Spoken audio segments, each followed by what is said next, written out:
But it's like, no, he wants to bring her back. It's ridiculous. It is ridiculous, but they won't know what we were talking about. No. Hello there, and welcome to the next Marvel panel discussion and review. Today we are continuing our X-Men series with Logan from 2017. And the series has been on for ages because obviously there's lots of films in that series, but we're nearing its end. We're almost there. But yeah, we're up to this one today. Patreon.com/Genesis of Heterosani if you'd like to contribute to the channel. We have multiple tiers, such as Timey-Wimey tier. We get exclusive access and early access to videos. For example, this week I uploaded an inside look into us testing some new software for the channel as exclusive access, as well as videos like this and anything else we do. We always have 1 day or sort of 12 hours to 24 hours early access on videos as well. And then for the master tier, you get to request videos for us to do, which is something that I have done this week. Someone requested it about a week ago, and then over the weekend we filmed it, and then it's going to be uploaded. Well, by the time this comes out, it will already have been uploaded. But yeah, just as an example, all three of those things have happened this week, just to let you guys know that Patreon is a very real thing, and we do take it seriously. So go check that out if you are interested. Twitter.com/Gandrazani if you'd like to get in contact with us or check out what we're talking about or get involved in certain discussions. Some of them being quite exciting, some of them being quite toxic, but you can't really predict what people are going to say. But it's always fun. Yeah, like stupid stuff about people being sexist when they're not. Yeah. God, that was so ridiculous. That was sickening, honestly. And then I got muted for it. For explaining something that isn't actually true. It's like, God. Yeah, but Twitter's fun. So Giandrazani, or as Adam likes to call it, Gandrazani. Because we love debate, and other people hate it when we are trying to say, "Hey, objectively, this is not right." Yeah. No, that's the point. And sometimes I also do a poll here and there, such as is the third Doctor or Captain Jack cooler, or which series is worse, season 24 or series 7, that kind of thing. But you haven't even seen 24, Callum. I don't care. It's series 7 is way worse. So season 24 could be like all 0 out of 10s and it would still be better. Is that what you're saying? It wouldn't kill my love for the show. I mean, Right. That's a pretty big thing, I would say. Oh, there you go then. Personal experience trumps all. Yeah, that is a subjective view, but yeah. Oh, there's nothing wrong with being subjective. My new headphones just flew out, as they should, because they're the weird ones. Hopefully I can get some different ones soon. Okay, so nothing mucking around there, because I'm sure we do we do a lot of mucking around in these videos anyway. Yeah, so especially last week. Oh yeah, there probably won't be as much this week, but I'm sure there will be some of it. It always happens. Yeah. Yeah. So we'll So Callum's seen this before. Yeah. And it was the first X-Men film you saw, right?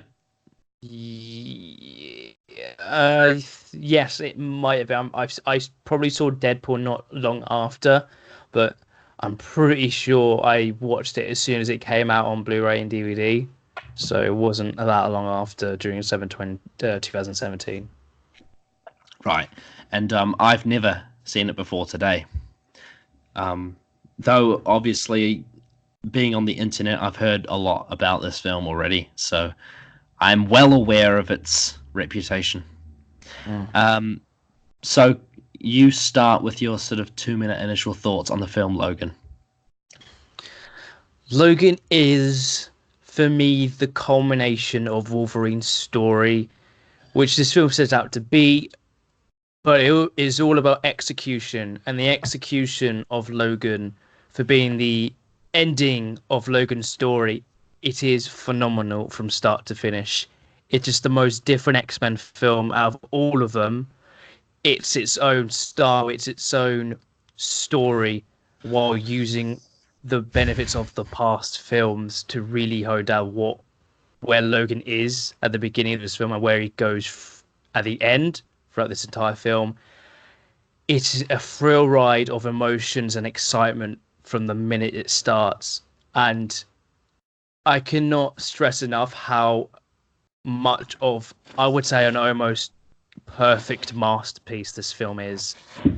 From its cinematography, from its dialogue, performances, music, the actual idea of the film itself, it all is so perfectly mixed together to make this almost, I would say, masterpiece of a film within a franchise that I'm not too keen on.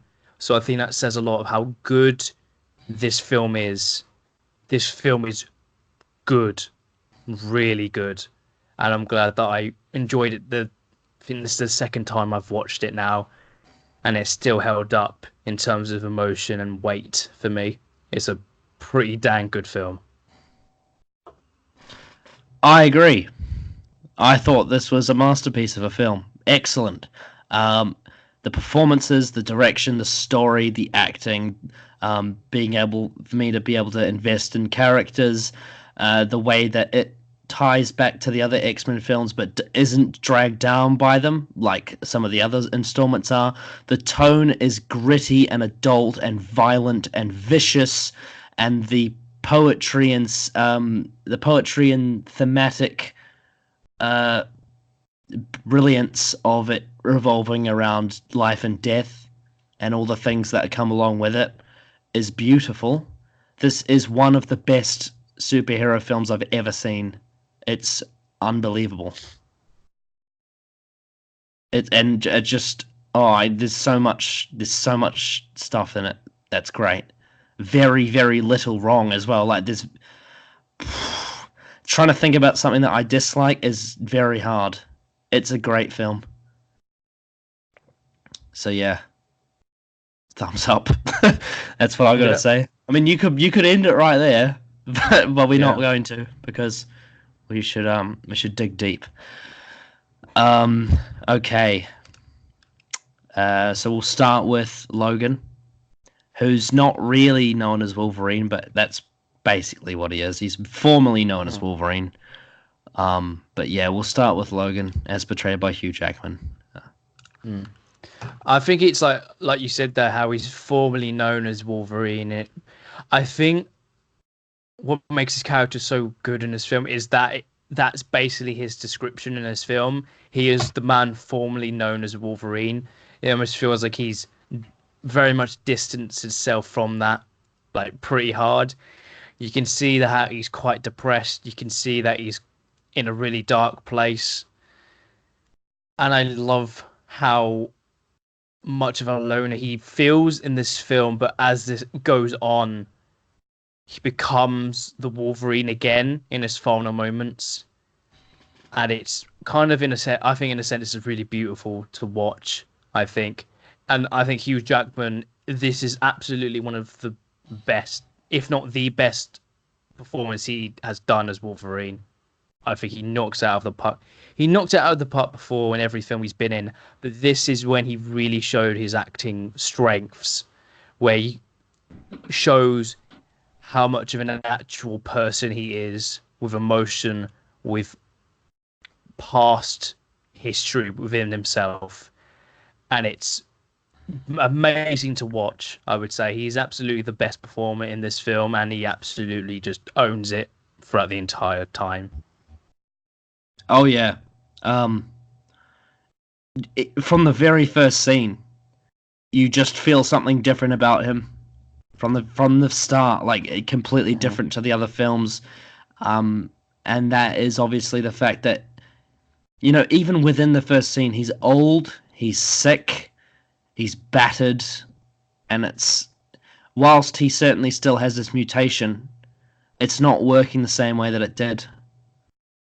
Um, and it's you just see like there's something so endearing about the fight of aging that I think this kind of film, I think, would definitely resonate with an older audience. I think that's part of the reason why they weren't afraid to go restricted rating for it, Yeah. because this is the kind of film that someone who's older will be able to watch, enjoy, and relate to, and be emotionally captivated by, because it's something that we can all relate to, I think. Even though we're not all like him, we're not mutated, we're not superheroes, but it is, death is one of those things in Hollywood films that sometimes I feel like it's a bit abused, or sometimes it even gets parodied. But this is an example of where it's done to the absolute perfect extent, where it has so much meaning, where it's been lingering throughout the series, and then the build up to it in this film is so brilliantly done, and it's satisfying but sad at the same time. It's one of the best character deaths I think I've ever seen. It's along, like, I was talking earlier this year about Iron Man and Endgame. It's the same thing. It's one of those character endings that is just, you wouldn't change a thing about it. It's so perfect. And obviously Hugh Jackman's performance is just brilliant. In the action scenes, in the dramatic scenes, in the emotional scenes, he is absolutely on fire. And I 100% believe that Logan is old. Like, he's completely... And also, another thing, one thing that he did kind of tap into a little bit, but he really brings out the animal side of him in this. When he's trying to act like he's ferocious, he actually makes animal sounds. And that's one thing that I really appreciate, is that you really feel like he's this dying beast. Yeah, definitely feels like that. I think just his performance is just like, it's so like you said, he absolutely feels like he's older. He feels tired. He feels almost out of like breath at all times in that kind of sense. It's just like, the look on his face, the way like they did his like look in this film is so well done. How the grey in his hair, the scruffy beard, but also the sort of wrinkles in his face make him look so much older. And the performance to go along with that really brings you in of how worn down he actually is. I think the biggest example of that, I think, is when after Charles dies, and they're burying him, and that sort of like shot of it going close and close into Logan's face, I think, is a real example of how worn down he is and how old he is. And the performance to go along with that is just incredible. Like, it's probably my favorite scene in the film, just from an acting perspective. It's just, it's unbelievable. It's unbelievable. I've been saying from the start, when we started doing these X-Men reviews, even from the first one, I've been saying that what I wanted was a film that focused around him as a character, and we did get that with Origins, but that wasn't a good film. It was a bad film. We got it with the Wolverine, and that was good. I liked that, and it introduced some of the elements that would follow into this one, but it still felt trapped by the genre. This film does everything I wanted from the start. This is exactly what I wanted from a film around this character. It's focused, it's brilliantly told, it's brilliantly paced, the dialogue is excellent, the acting is excellent, the cinematography is excellent, the score as well, we'll get to that later, but it's a knockout of the park, really. And it's no surprise that Hugh Jackman says he never wants to reprise his role after this, because you could not get a better ending, and you wouldn't want to ruin it. No. Yeah, it can't get better than this from a story written sort of like perspective, and also like a performance perspective. I think both of those are like so well done, they're so well mixed together that I don't think it can get better than this. This is pretty much almost completely a perfect film. I would say it's as close as you can get. Yeah, I mean it's we were talking earlier this year about how like Spider-Man 2 is the perfect film for Peter Parker. Like I feel like this is the perfect film for Logan. Hmm. Yeah, It's the same thing, really. they're two very different films, but I think a core aspect is how they deal with like the culmination of their character, Yeah. like the absolute peak of what is this character, who is he, and what are his weaknesses, and what does he deal with on a bit like on a daily basis in a sense. And both of those films, this and Spider-Man 2, I would say completely understand what the character is, who this Yeah. character is. Yeah. And it's insane because we are talking before about how like Sony had so many massive mistakes with its studio interference, but then you get a film like Into the Spider-Verse, which is just a complete blowaway film, like by this studio, like what the hell's going on here? I feel like it's the same here. The fact that 20th Century Fox produced something like this is unbelievable. Mhm. Like it's ridiculous. Like Yep. the fact that this studio that's made this many mistakes somehow produced a film like this with that level of quality. It's quite outstanding, really. Because it allowed this film to be what it should have been. Yeah. Like, it absolutely just allowed it to be this sort of like end of an era sort of film. Because I like what they do in this film. They show a lot of like old Western films from Yeah. years ago, and they use that as a parallel to how this film ends as well, in terms of like it's an end of the era, it's an end of a certain type of genre for a character. Well, I mean, So, the poster is literally him walking into the sunset, which is a Western thing, you know? mhm, yeah, It's like the it's sheriff's like left town. you can tell what, and we know we meme this a lot, but you can tell what the themes are. But with those themes is the execution of that and how it relates to the story, and they do that 100%. That it is almost perfectly done. How they Mm. use the themes and the storytelling and the writing, the dialogue, and the cinematography as well is beautiful. It's all mixed together to create this emotionally almost dragged film of a character, but in a good Yeah. way. Yeah, because when I was going into this film, I was a bit trepidatious. The main reason being is because I did know before going in that this is obviously Wolverine's last film. I knew that. So I had a feeling that it would go for a much more serious tone than the other films. And it did, but I was scared that that would make it boring because it would have no humor or no sort of pulpy elements. It would all be quite grey. But it wasn't like that because there was actually some humor in it, but the main thing being is that it wasn't grey, it was extremely captivating because it was so well handled. The action scenes are intense. The acting is it bounces out of the screen and the emotion is well earned. It's just this could have gone wrong. This could have easily gone wrong. And it could easily be a film that didn't work, but it does. It does so well. What I love about this film is like how like even with its humor, it feels so depressing. Like Mm. even the humor, especially at Oh the yeah. start, it feels just so depressing. Well, a lot of it's quite like sort of dark comedy. You know what I mean? Hmm. Yeah. Um, but yeah, and and I will say the very last scene I did tear up. It was Oh, very I cried. I cried like an absolute yeah wimp yeah because it's really odd because like it's the first time now I've watched all these films in order. I've watched this character grow.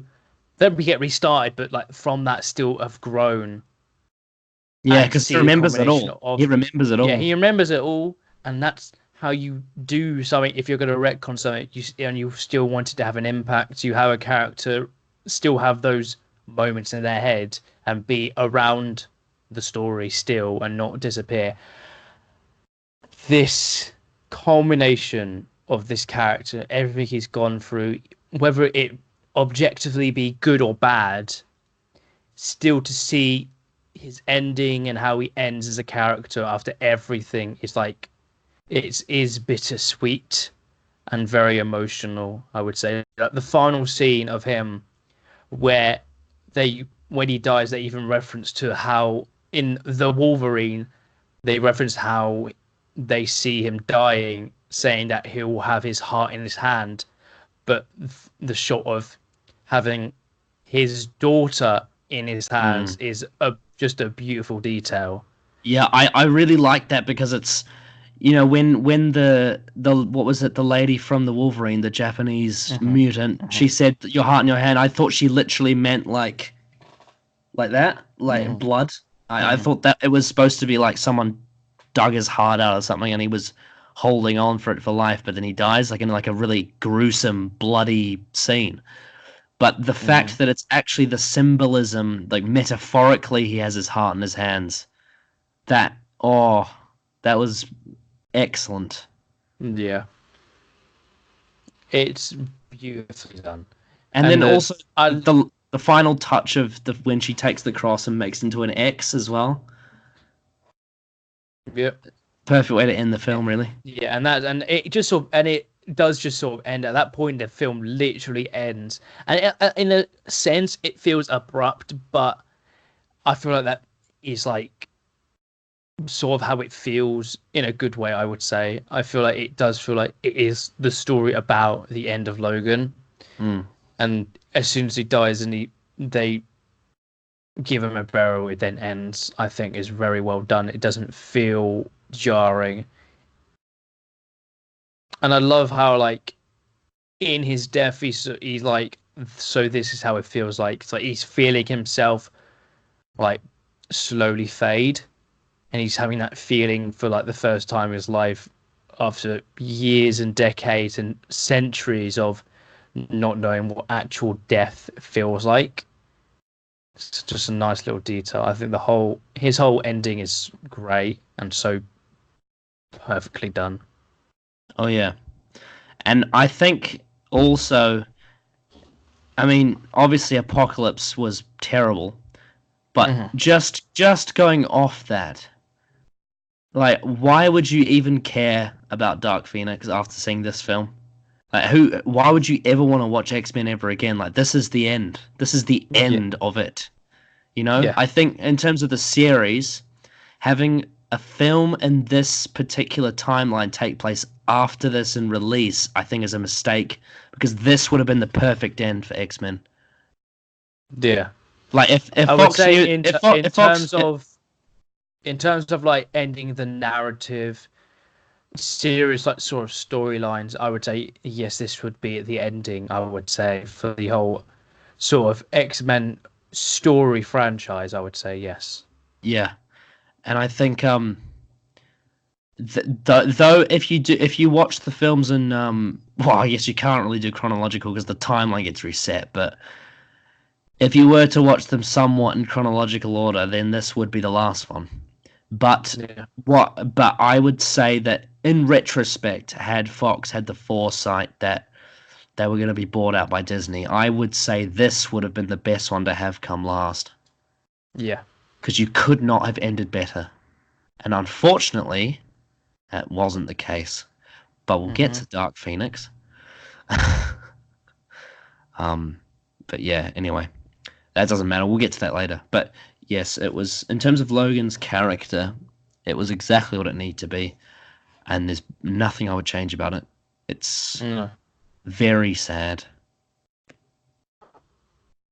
Yeah, it's just a very sad story, like how throughout the film how beat up he looks as the film goes. I think that the one scene after he wakes up from like the sort of like little like hospital place, and he goes into the car that's been stolen, and you can just see how beaten down he looks. It's Mm, just like really like tragic to watch, yeah, in a I sense. think I would also say there's a sort of, and we're talking about themes again, but obviously with execution as well.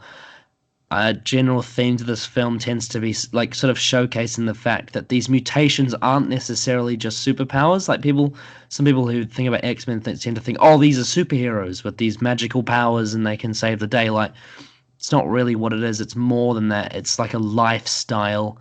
And when you get to a certain age, these powers wear down and they actually negatively affect you. which we'll get onto another character as well for that. But with Logan, that was definitely the case where this power that he has to heal himself is making his death slow and painful because of the adamantium. Mm-hmm. And the struggle is gruesome. And it does make you wonder, like, if they'd never put adamantium in his body, would he have just lived forever? You don't know. Mm. But yeah. I would also like that. There's a very powerful scene in this film where he's talking about how he wanted to shoot himself in the head. Like he was considering suicide because he was in so much pain, which is it's quite that is quite a tough thing to get right in a film because you have to consider the implications of telling a story around that. You can't just play around with a theme like that because it's a very sensitive thing. But the way it's executed in this film is so well handled because it shows the tragedy and it shows how this torture of his mutation and what's been surgically placed into his body has caused his mental health to spiral. But by the end, the sort of moral, I suppose you could say, of the story puts it in a light that's, I think, is respectable, if that makes sense. Like I think the way that the story handles that side of it is well executed.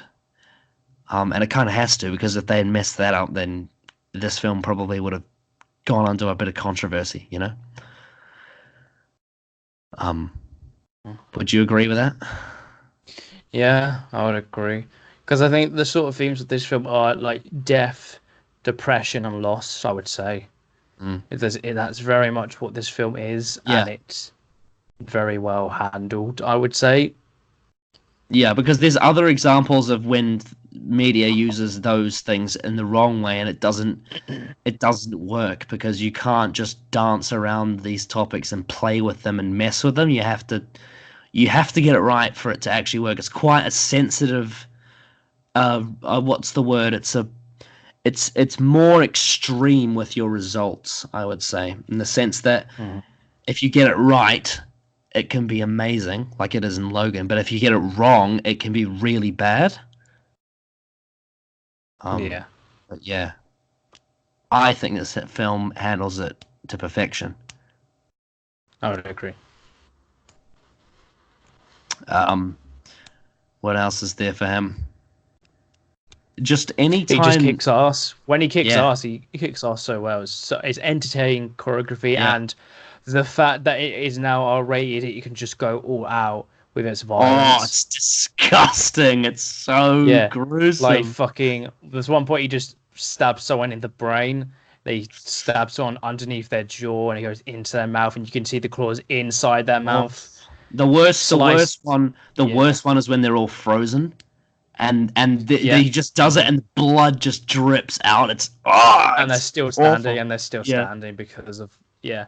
I think the one of the worst ones in terms of like gruesomeness is like when the guy gets his head just completely sliced off by the fake Wolverine. It's just like that is proper using your rating to your advantage. yeah. I will say, as a small little criticism, it's nothing major, but in the third act of the film, the CGI does come a little bit off its game. Unfortunately, I Yeah, would say throughout most of the film I it's would say. good, but in the third act, it's similar to Black Panther. Not as bad, but it's just a little bit off. I would say one of the more noticeable stuff is like how it feels a bit janky is when he gets stabbed through the tree trunk. It does look a bit off because of Mm. how the movement looks. But yeah, that is what nitpicking is. Yeah, That's the nitpicks. yeah. It's It's not not invalid criticism. it's not terrible, and it doesn't damage the story, but it's just just No. a little bit. The detail of it's a little bit rushed, Yeah. especially the scene you talked about where he gets beheaded. The guy gets beheaded. Like it's slightly cartoonish. Yeah. Not as Still bad very as, gruesome though. but we've talked about films with much worse CGI on this Oh channel. yeah. Yeah. Mm. I mean, Spider-Man 2 has worse CGI, like the bank scene, for example. Yeah, but it's still an objectively great Yeah, film. and then you get bloody Hulk 2003 with, oh, Some of the gosh, worst CGI. yeah, yeah, Shrek Hulk. Clay, Clayface. Ugh. But yeah, that's a small nitpick. But Mm. otherwise, like outside of those more sort of complex animations, that visually, that from a cinematography standpoint, the film looks beautiful, especially in the countryside parts. Mm. The more sort Oh of yeah. the more tactile, sort of earthy parts, it looks great. It's just Mm. yeah, the blood is a bit too red. Mhm. um, but yeah. Anything else to say about Logan before we move on to the next character? I just think like it is absolutely like I said before, it is his best performance. It's his best story. It's his best sort of like moment, I would say, not in terms of triumph, but in terms of good writing and a good story and the culmination of his character. It's like it is the perfect ending and it is the perfect film for this character. And I'm glad that his last outing is this depressing film about his depression and how that is dealt with and how he ends his character. Yeah. Um, I was just gonna say, like, it says on. Oh, I was looking up like if you won any awards for this. Mm, Um, but I don't think so. I'm just gonna have a look. yeah. Um, he won. He was nominated for Best Actor in Les Miserables, but um, and he won the Empire Award for Best Actor, so I suppose that's something for this film. But he also won that for X-Men 2 as well. Mm. Um, and Saturn Award, he got nominated for that. Uh, yeah, I mean, I can't remember what else was in that year, 2017, but like, like he should have at least been nominated for Best Actor, in my opinion, Mm. because his performance in this film is unbelievable. It was definitely one of the best films of the year. Yeah. Oh wait, what did win Best Actor in 2017? 2017 Best Actor. It's probably something that I'm not thinking of. Cassie Affleck for Manchester by the Sea. I haven't seen that film. I haven't either. It's Ben Affleck's brother, I think. Mm. Um,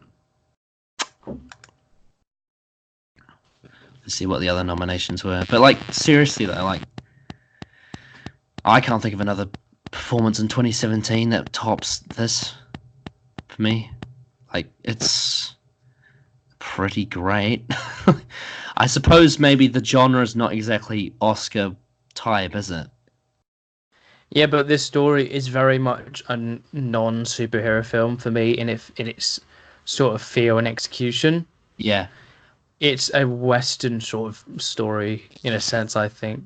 Oh wow, Andrew Garfield was nominated in 2017 for Hacksaw Ridge. That's interesting. Mm. Ryan Gosling for La La Land. I suppose that's fair, maybe. Viggo Mortensen for Captain Fantastic. Viggo's definitely a great actor. Denzel Washington for Fences. Yeah, I mean they're all great picks, but like should have been Logan, honestly, for me. Like I just Hmm. I mean, you couldn't doubt it. Like for what role he was playing, he did the perfect performance. Yeah. So you know, I can't see any reason why he shouldn't have been at least nominated. Hmm. Yeah. No, but because it's a superhero character. That's not a real movie. Mm. Do you think maybe it's because it's like it's a genre of film that people over the age of like 60 don't watch? I would say mainly because it's like a very adult film, I guess. Yeah, but as are the other ones that get nominated. I mean, Hmm. like the one that Andrew Garfield got nominated for is a World War II film. Yeah, but but it's a real life sort of telling of a story. Mm, That's what people would say. But it's like, no, this is just people with freaky powers. yeah. The thing is, I think people over 60 should watch this film Hmm. because it's, whilst certainly um, heartbreaking, because, you know, if you're old, you might find this quite hard to watch because of the, you know, the real life future that's, you know, um, eventually going to come to all of us, especially if you're at that age. But in terms of story, I think it's something that would be very touching. But that's just Hmm. me. That's just my opinion. I think, you know, that's just how I feel about it. If you're not into that kind of hardened, you know, realistic storytelling, then go watch something else like Mr. Bean. But for the genre it's in, for the character he's playing, his performance was top tier and probably should have won an Oscar for it. But I don't know what I'm talking about because I'm just, you know, I'm not important. I think Robert Downey Jr. should win one for Iron Man as well, for Endgame. Yeah, I would agree. Yeah. But once again, the genre is, though highest grossing film, it might get a bit more attention. Hmm. But yeah, like those two, Hugh Jackman and Robert Downey Jr., are like two of the best casted characters I've seen in film, Hmm. alongside J.K. Simmons. Yeah, Like they're on the podium with him. I would agree. Yeah, it's Yeah. pretty Well, stellar, for perfect. Marvel characters at least, for Marvel characters, those three. Yeah, it's pretty much pitch perfect, perfect casting, I would say. Yeah. Um. So yeah, should we move on to the next character? Hmm. Oh, Charles Xavier. This Tragic. one. Oh, this one hurt. It was. It was tragic. Oh yeah. Like it was to see him go down to that level where he is so ill that his power is Hmm. so messed up, and the fact that he has to take this medication, and the fact that it makes him go loopy and like crazy and forgetful and have like Alzheimer's, and it's just, oh, again, like the whole theme of the film being about age and death, it's quite Hmm. sad, but Hmm. boy is it good. Like Hmm. Patrick Stewart. Like he's Yeah, he's it great. is. He's great in all the films, Yeah, but in this one he had quite a special performance. yeah. Like in this film, it was very tragic, but it was beautiful at the same time. It's like Clara's death in Face the Raven, where it's tragically beautiful. It's the same thing here with its feeling. It's tragically beautiful because of how well written it is. Mm. It's like it is how his sort of like he's not as like depressed as Logan is, but he is like he feels so lost in a sense. He feels so out of touch. It's like his mind is almost like completely different, but he's still Professor X. He's still Charles Xavier. Yeah, and I think this having all the context of not just the Stewart films but the McAvoy films as well has had a big impact on the perspective of his character. The Mm, fact that we, because you know, I was thinking like it seemed like in the later films they've really given McAvoy some time to sort of build the early years of the character, but I really feel like Stewart stole it here. Like he's showing Professor X at this old age. He's just, oh, it's heartbreaking. mm. Yeah, it's just his acting in this film is second to none. It's incredible to watch because of how sad it is. He like it's just like, but then he has the moment of when, like he says to fake Wolverine when he thinks it is Logan, how he's like, this is the best night he's had in a long time, and I think he says after that he doesn't deserve it. Oh, It's like you can see like how he is also very depressed with himself. He's very lost because of what he's done, especially in this film, because multiple times he loses his mind and it affects many people around him, and how sort of like he says as he goes all past it, really how sorry he is, and you can see like he is upset with himself with what he's done. well, I also think the whole the fact that he is this teacher of this school of mutants and it's been his life's work, and now they're all dead except Mm. for Logan. He's the only one left, but he's lost it all. Like he's everything that he's worked for, all the people that he's given them their lives. He's Yeah. just his entire life has come crumbling down, and he feels alone, like his entire purpose has been lost, not only because he's become old but because he's no one to teach anymore. You can tell that he's and the one time in this film that you do see him get up and like become more positive is when he's with Logan's daughter, when he's like this, Mm. because he's back in his element again teaching, but Yeah. it's sad because it's just non-existent for the rest of it. He's become old and has no one left. It's extremely sad. Hmm. It just, yeah, it's just, and it's very tragic how his sort of story ends. It's sort of like, and like when he actually passes it within like Logan's arms, it's like the impact that actually has on Logan going for the rest of the film. It's just like he just at that point Logan feels completely like out of his depth. He feels completely out of his element. He feels completely so lost now Oh yeah. that Charles Well, I mean, dies. like you said, I mean, obviously the death scene at the very end of the film is very emotional, right? It's the like emotional climax. But in terms of you could like the best part of the film, it's Professor X's final sort of last scene where he's Hmm. on the bed, and then up to when Logan has to bury him. That's Yeah. that is the best part of this film. It's extremely powerful. Mm. And the Yeah. cinematography in that scene where he says he doesn't deserve it is some of the best I've ever seen. It's Yeah. unbelievable. I think the score in that scene and the cinematography in that scene is pretty darn beautiful. Yeah. Oh, the performance. It's spine tingling. Not because he's Mm. threatening, but because he's so vulnerable. Yeah, It's it's so sick. he feels almost completely like human in a sense. He feels completely as just a normal person. He doesn't feel like someone who's all powerful or someone with a vast amount of high IQ or anything like that. He just feels like a person.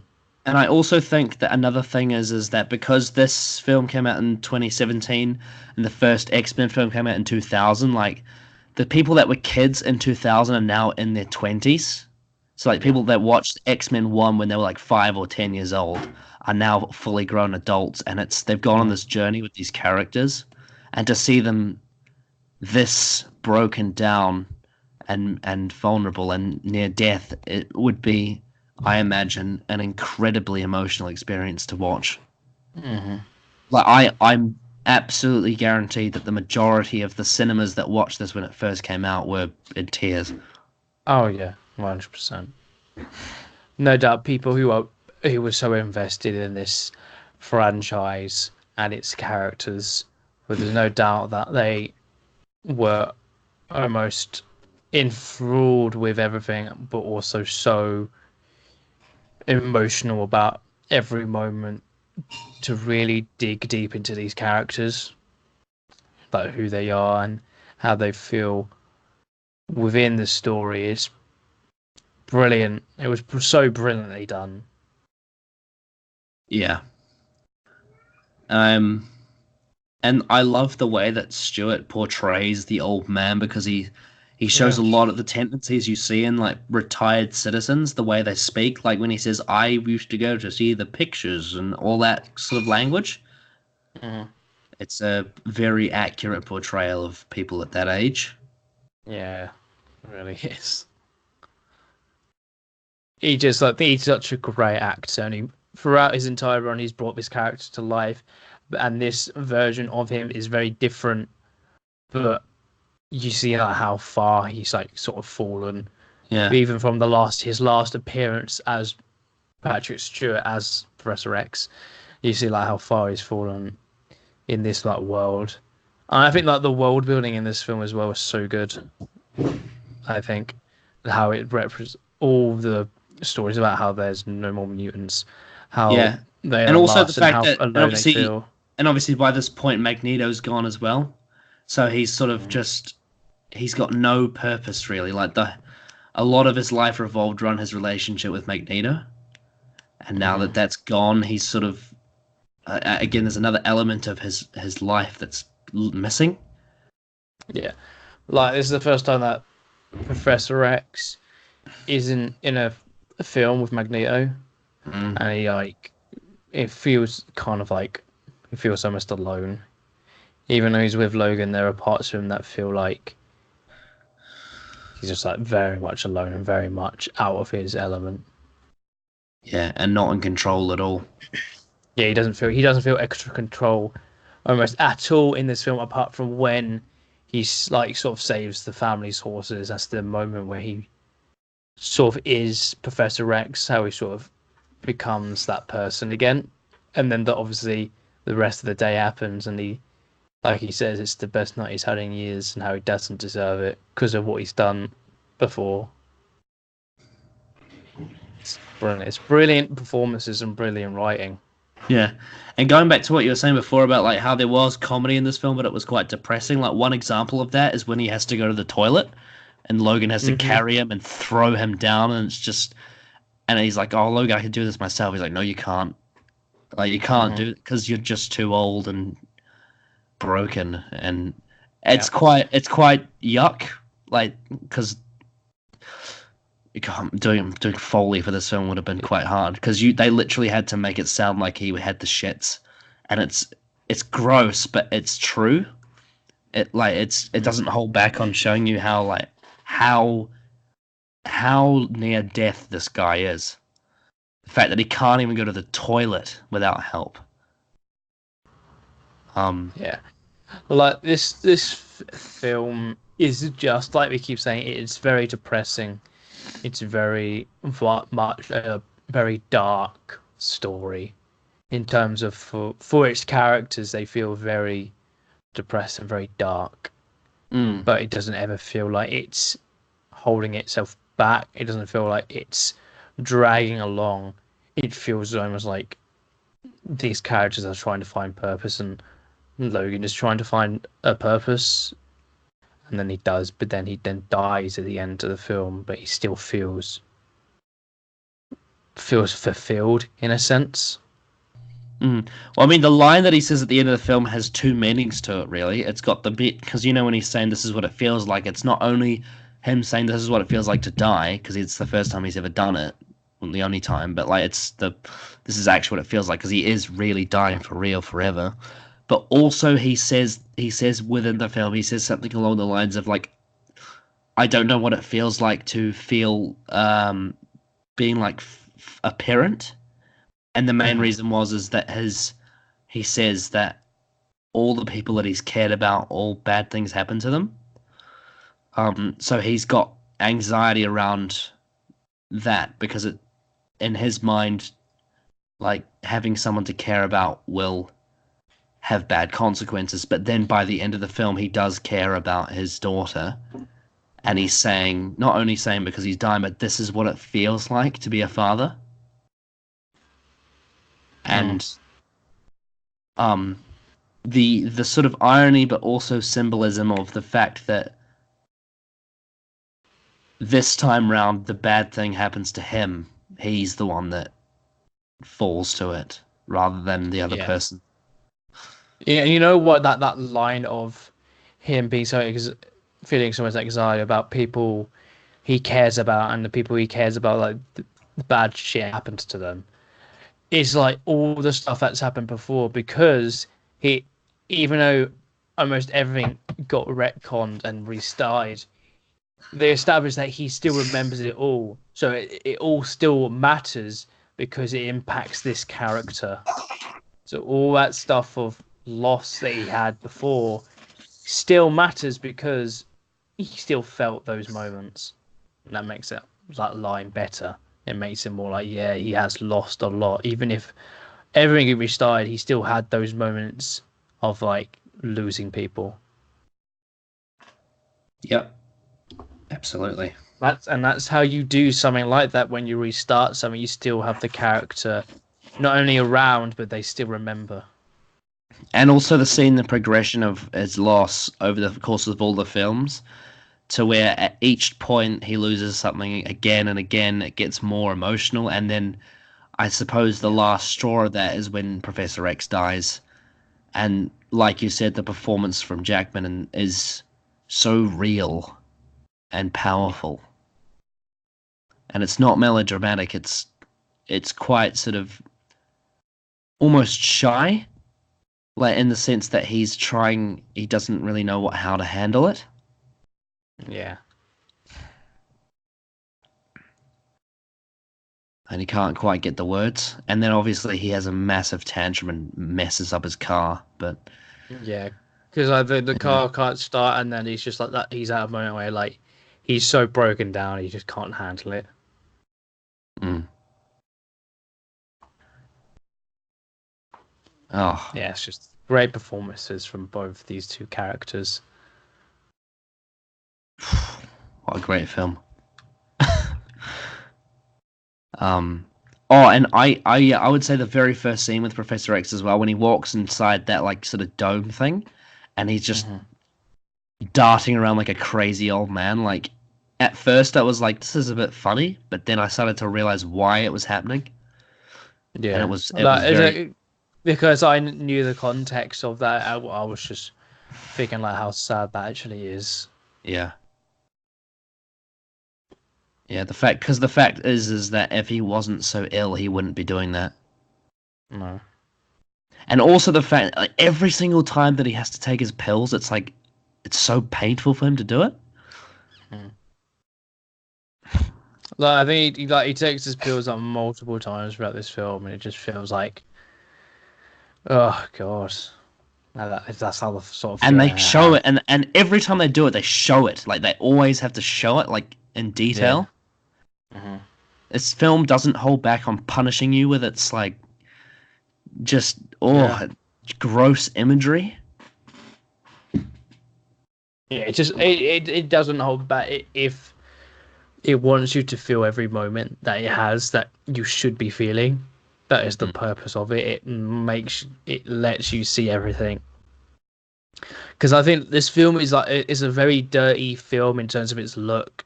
It just Mm. feels very gross. But I feel it makes it feel so grounded as well. It makes Well, it yeah, just I feel so think, lived in. well, I would say that all of the metal in this film is quite rusty. And all of the technology, Yeah. like, for example, the crane that they used to lift Logan up onto the cliff top is like quite rickety, and it's Hmm. symbolizing their age and their wear and tear. Yeah. Definitely.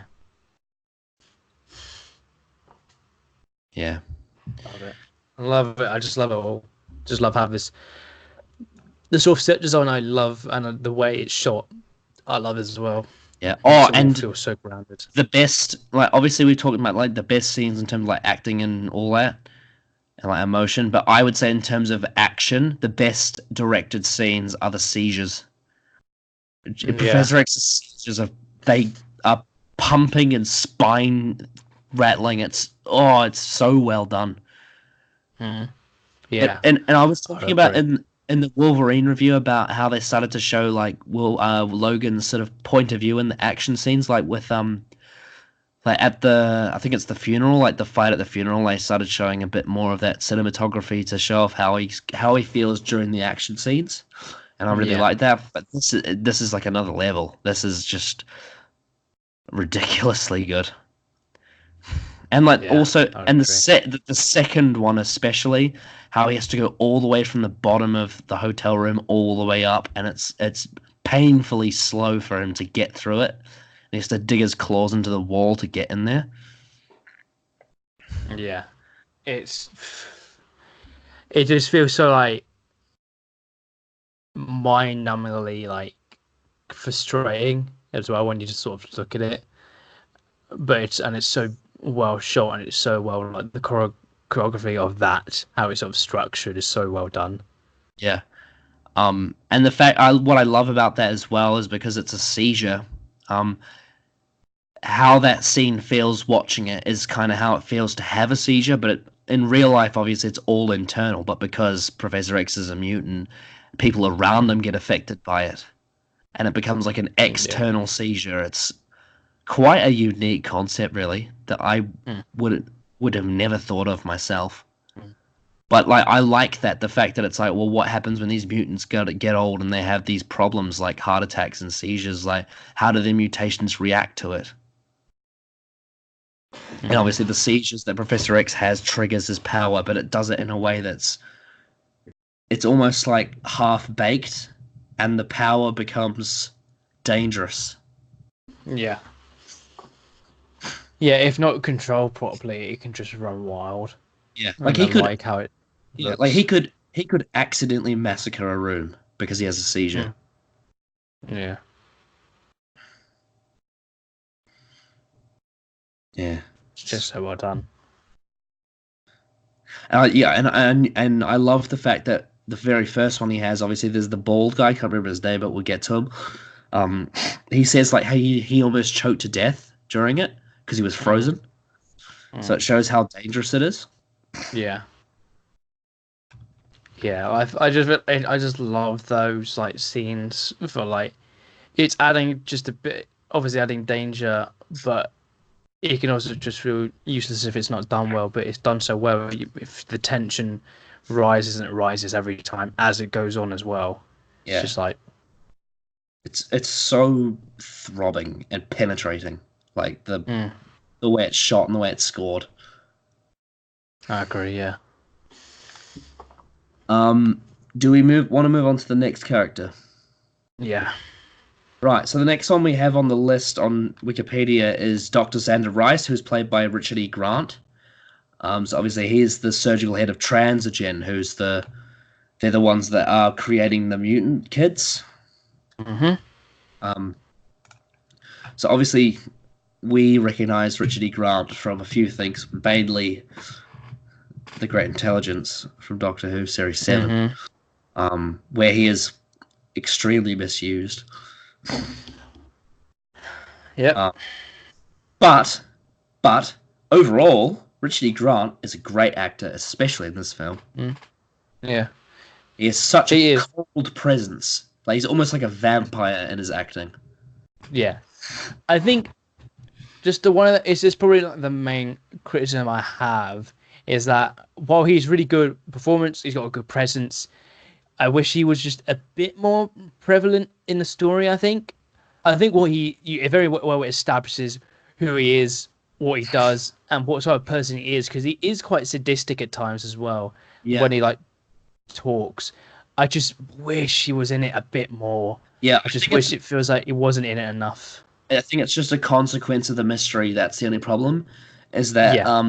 you weren't really allowed to reveal him until a certain point, because then it's the videotapes that reveal him. Hmm. And then obviously, firstly, he finally gets introduced properly when he's with the bald guy. And then obviously he's there sort of sporadically until the end of the film. I Yeah. just think he was so low down on the priorities for this Yeah. film that unfortunately he didn't quite get enough screen time to Yeah. fully develop. But that is made up for by the performance, because the Yeah. performance from him is so cold, calculating, but not. It's not over the top either.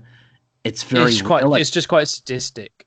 and it's whilst his morals are certainly terrible, like you almost gain a bit of understanding for why he has this fascination with his experiments as well. Like he's a scientist and he wants to find answers. It's just he goes to some very extreme measures to get there. Yeah, obviously because he's a rider, and they always seem to be fixated on mutants. So obviously that makes sense from this whole franchise, because obviously his dad was the person who gave him all the adamantium in his body. So it continues that sort of like rivalry between Wolverine and the sort of riders. Mm. Uh, which is, I think it quite. I know it's quite a meme, but it is like poetry. It sort of rhymes. So I Mm. know that's quite a meme, but it is like because of like the never-ending sort of rivalry between the two, how the riders basically ruined Wolverine's life in a sense because what they did to him. But yeah, Yeah, and this yeah, time around they killed him basically.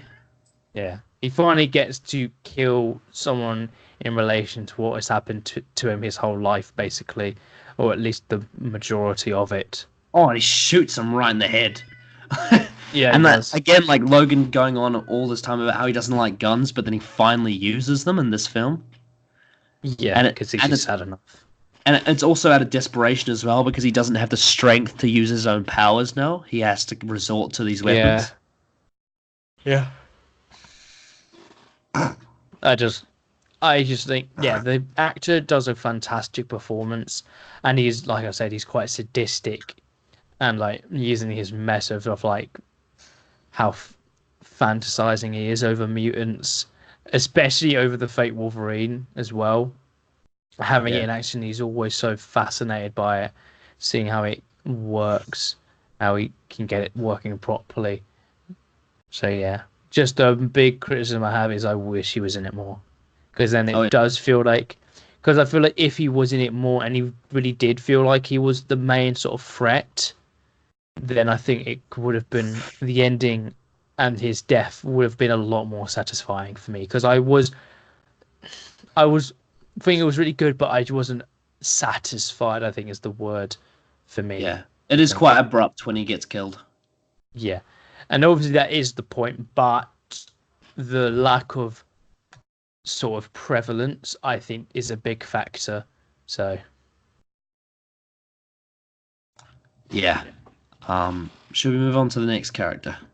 yeah, Okay. So then we had Donald Pierce. So he the was. guy with the robotic hand. I Ah, yes, right. of all man believe the Wolverine.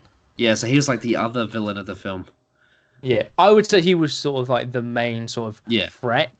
I would say yeah. because he's always the one that was chasing Logan. So I think the actor does a fine job. I think. I Mm. think he is not. I don't think he's as sadistic or menacing as Ryder is, but I think he is a physical threat that is very well acted. Well, he's more I of a think he's got a douchebag. nice look. He's more of a douchebag than Ryder Yeah, is. yeah, yeah, he is. But obviously, he does is quite sadistic as well with his like at the beginning of the film how he kills off Gabrielle.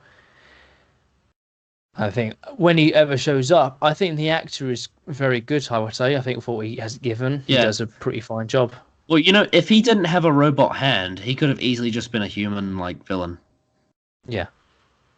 And I don't think him having a rubber hand like makes him all better from just if he was a regular human with no sort of enhancements. I think the actor does a very good job Yeah. at being very sinister and being the main threat. Yeah, I would just say I think I've got a strange feeling that the robot hand only exists because it's comic accurate. Like I think that was the point of Yeah, it. yeah. But I think the hand looks really good though. It looks very real. I Or think the the CGI on that is effects on it. very good. Yeah, in contrast to some of the other CGI, that one always looks great. Especially when he bends Yeah. his fingers backwards as well, like that. Yeah, when he reattaches it, gets it all right, sorted out, or gets it fixed, it's very good. Mm. I love that hand. It's just so well CGI'd. Oh yeah, And I think he's got a very good look as well. I think I like the look of him as well as a character. definitely. Um, and he always provokes the best action scenes as well, like when he just busts Yeah, into places. yeah. His death is very disturbing. Oh, Like getting like sucked into the ground, getting suffocated, electrocuted, frozen to death. It's all like, yeah, all these kids hate him for what they did. children as well, like laughing Yeah, children. It's like a nightmare. yeah, who ruined his life, who ruined their lives basically. So he's getting the death in their minds Yeah. that he deserves. Oh, he's been, yeah, when he got cocooned by the grass, I was like, oh, that's just nasty. Mm. Yeah, very satisfying. That one was a lot more satisfying, I would say, but Yeah. still very disturbing. Oh, yeah. Yeah. I mean, this film has a lot of disturbing, violent moments, let's be Mhm. honest. Yeah, like you get people's hands completely sliced off. You got Yeah. The claws funny thing going to is, the brains. funny thing is that happens in Deadpool as well, but it's done for comedy. Yeah, you've got a knife going through someone's foot, going into someone's back, and Oh! getting kicked slash stabbed all at once. Just like Jesus, that's so creative as well. Oh, I and the love that. scene, the scene where Logan rips his adamantium off, it's like, oh, like Yeah, slowly takes it off his finger or his knuckle or whatever it is.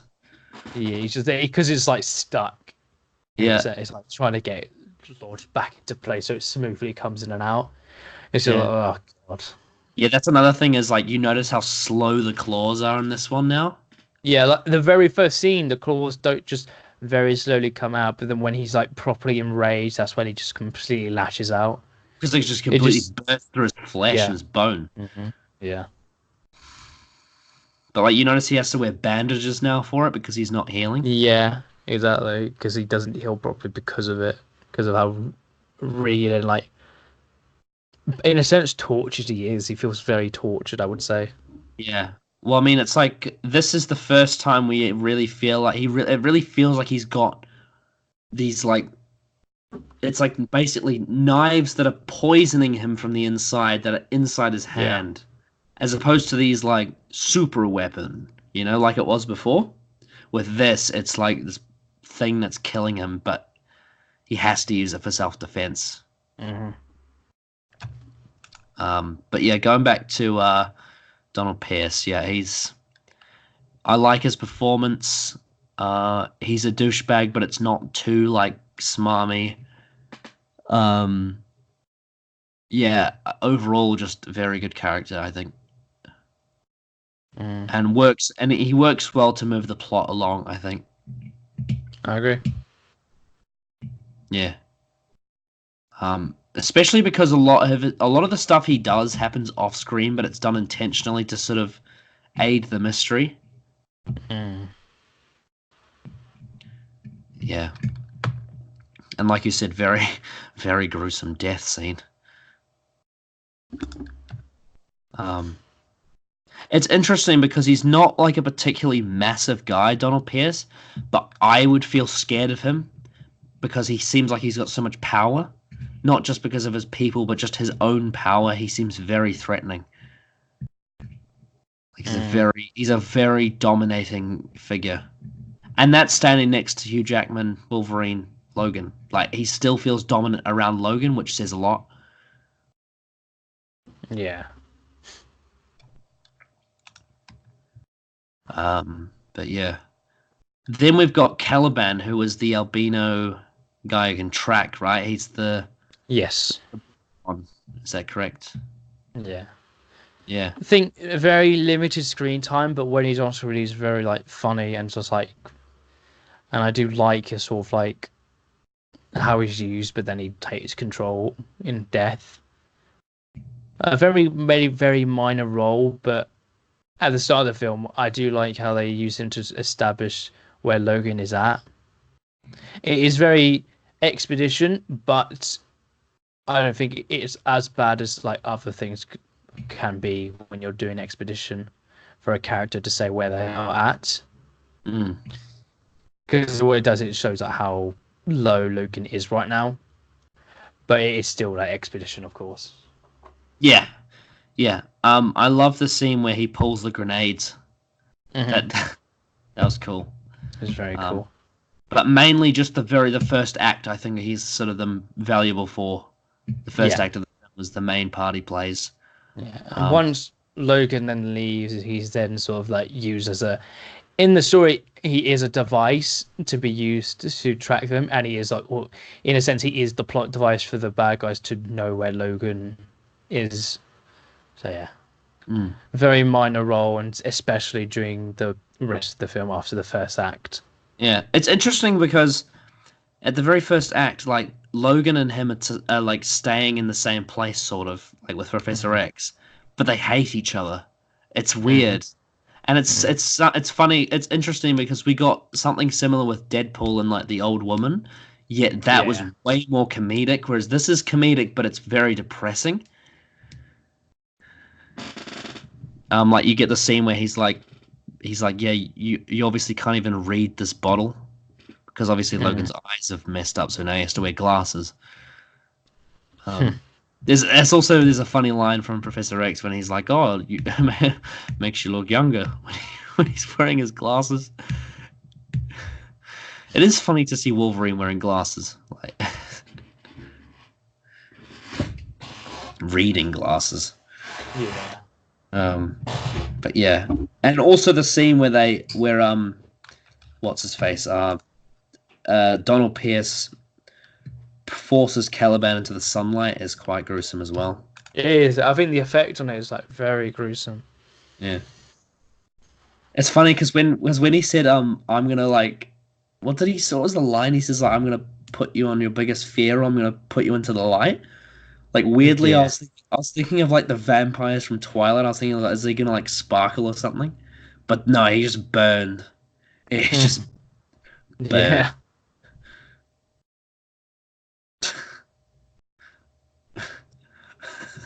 God, fucking Twilight. God, if we imagine if we ever had to review that series. Patreon request. It's probably the only way it would happen. Yeah. To be fair though, like honestly, like I do think there are some positives to that series. It's just unfortunately the main characters are awful, and that's the Yeah. biggest problem. But there's some good parts, despite what people say. Like it's not 100% garbage, like people say it is. Like it's bad, but there are some good parts, in my opinion. But Oh, that's just your opinion. yeah, you look past the main actors and main characters, and you got some positives in there. There's some cool vampires and werewolves. That's just your opinion. And also the police father's a fucking great character. He's very Hmm. one-dimensional, but like he's just like, Bella, don't know what you've been doing with that weird boyfriend, but I'm a policeman, and I'm just gonna say as your father, like it's that kind of thing. And then fucking Kristen Stewart's like, oh, Dad, when Mm. you don't understand what it's like.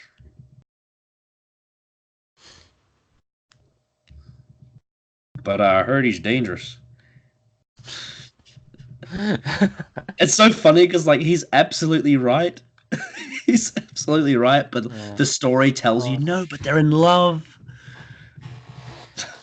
It's the same thing with fucking hell. Ben it's established that hey, the doctor is wrong, but and it's wrong, but it still does it.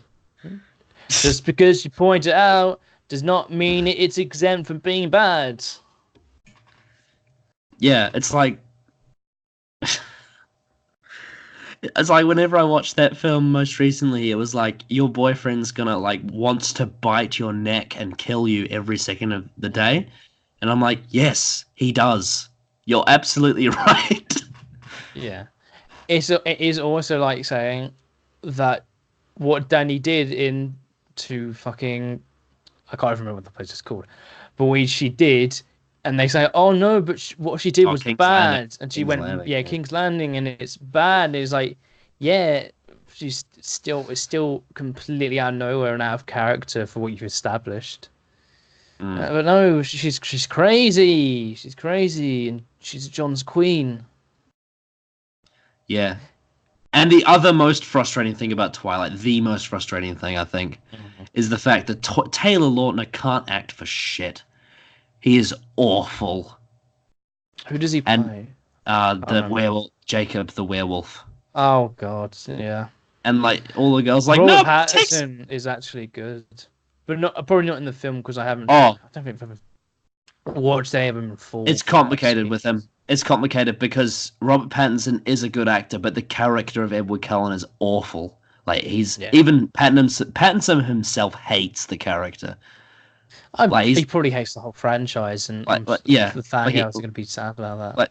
Like the character is an absolute psychopath, and just a bad man. And thank God that he got to the other side of that, and now he's going to be in good films now. And the way he's directed makes his performance feel very cringeworthy, when in actual fact he's actually quite good. It is a complete cringe fest. Yeah. And I haven't even watched the films in full for what I've seen. Like they do. It's just like Andrew Garfield and the Amazing Spider-Man. Like when they make him all cringe and like model boy. But it's even worse in Twilight because he's a vampire, so he's like trying to be cute but like menacing at the same time. God, remember when the world was just fixated with Twilight? Now who fucking talks about it now? It's literally just fan fiction, but somehow it got like $1 million dollar backing. I mean, it wasn't like fucking 50 Shades of Grey, a fan fiction of Twilight. Is that the story? Isn't that the story? 50 Shades of Grey is disgusting. That series is awful. Yeah, I'd argue it's even worse. It's worse. Oh, I can imagine. Because at least Twilight has like cool action scenes. Like it's got vampires and werewolves. It's got some nice locations. It's got horrible score, but like some of the actors are good. CGI as well at some point. Yeah, that's true. But some of the actors are okay. Some of the characters are cool. Some of the costumes are cool. Some of the fight scenes are cool. Isn't Michael Sheen in it? Isn't he in the last one? Michael Sheen. Because I'm thinking about that last film, and one of the bad guys, and he's I think the whole memory thing, and he looks quite similar because I remember seeing his face in all the promotions. Oh yes, you're right. He plays the Arrow, the main Volturi guy. Yeah, he's one of that character's one of the best parts of that series because he's like the oldest. Michael Sheen. Yeah, because he's like the oldest vampire. Like he's like thousands of years old, and like the whole point of that character's role in the story is like basically you can't be mating with humans. And I'm like, yeah, you can't Edward, you can't be doing that. You can't, because then you give birth to devil spawns like the baby and its horrible CGI face. It's generally disgusting. Yeah. But like there's a massive cop out at the end as well, like the very end of the last. Oh yeah, I know about that. A huge cop out. It's awful. Let's do a scene where everyone dies, but then say no, it's just a vision. In the book, they don't even have that. They just walk up to them, and then he looks into the vision, and then that's it. There's no action scene. The film added that action scene in so it would have something. It's funny because when I watched it in the theater with my friend when it came out, like I was thinking like, wait, have they changed the ending? Like I was like, holy shit, this is great, because that ending in the book was terrible. Maybe they changed it, and then it cuts back. I'm like, oh, fuck. Fuck you. Yeah, horrible series, but it has some highlights. Yeah. But just the main three characters are the big problem. But there is one scene in that film that I think is like in that whole series. There's like one scene in the first film that's actually genuinely pretty great, and it's the baseball scene. Like it's a cool action scene. The family characters get some fun moments, and then when like the vampire sort of gang turn up with like the Jamaican dude, like it's actually really cool for a little bit. But then you get the rest of the film, and it's like, oh, yeah, oh dear. Yeah. Anyway, enough talking about that shit. Why are we talking about Twilight when we're talking about in a Logan review? This is a bad thing. This is a crime. It's the difference in quality. It is. Then we have Laura, who is obviously the daughter of Logan. Yeah. I like that they restricted her performance, because one of the things that I was scared about when I started to realize that she was the main character was like, is the child acting going to hold this film down? But because her acting is limited to just her faces for like the first 2/3, I feel like it works quite well. Yeah, I agree. And obviously for parts of it, she's speaking in Spanish too. I think the actor is like, I think this is her first ever role, because I think it says introducing, so I think this is her first ever role as far as I'm aware. And she actually, for what she does, is pretty darn great. She's great in the action scenes. Oh yeah, she's great in. She has actually a pretty decent presence, I think, for like a character that is, and also actor who's feels very restricted. yeah. They give, I think, the right amount and the good balance. She appeared in a TV show called The Refugees, a couple of years before Logan. But this was her first film. But this must have been like her as a very young child then. Well, she's born in 2005, so yeah. So yeah, in at least in filming, she was over 10. Yeah, so, I mean, she's 14 now. Yeah. And she actually is Spanish. She's actually from Spain. Yeah, I would imagine so, because she was very fluent with her Spanish. But yeah, considering her age, I thought she did really well. Oh, yeah, she did great. Yeah, it's very rare when you get something like this. Like, I would say, in terms of child actors under the age of like 17, like 16, this is probably one of the best I've seen. Yeah, but I would argue that this is probably the best child actor in like a child performance I've ever seen. I really would argue that. Yeah, I mean, to be fair, like Macaulay Culkin in Home Alone's pretty funny, but like that's more cheese. It's cheese, and it's not actually like a proper performance. Really, it's not an actual like. It's more like, just He's more just entertaining, if that makes sense. Whereas I think there is a difference. Yeah. Whereas like this is dramatic, like in a serious way, which is very hard for children to get right. Yeah. And I think she does it fantastically well. Yeah. I think there are small flashes in the early Harry Potters where Daniel Radcliffe shows that potential. Yeah. There are small moments. And then he crafted into that, I would say, from when I think Prisoner of Azkaban, I think, is when he really starts to develop as an actor, I would argue. There's a couple of scenes in Chamber of Secrets, like, you know, the one where he ad-libs the line, like, "Don't worry, I will be," like that. That's a great moment. It shows like how good of a mind he has. Yeah, and I think, and I think in the action scenes in the second film onwards, he's pretty good. Like the non-dialogue, like when he's one of my favorite action set pieces from the entire Harry Potter series is when he's running away from the basilisk. It's very good. I would agree. Yeah. And Chamber of Secrets in general, I'm just a big fan of, which apparently is not a popular opinion, but I love pretty much all of them apart from probably Half-Blood Prince. That's probably the only one I think is just okay.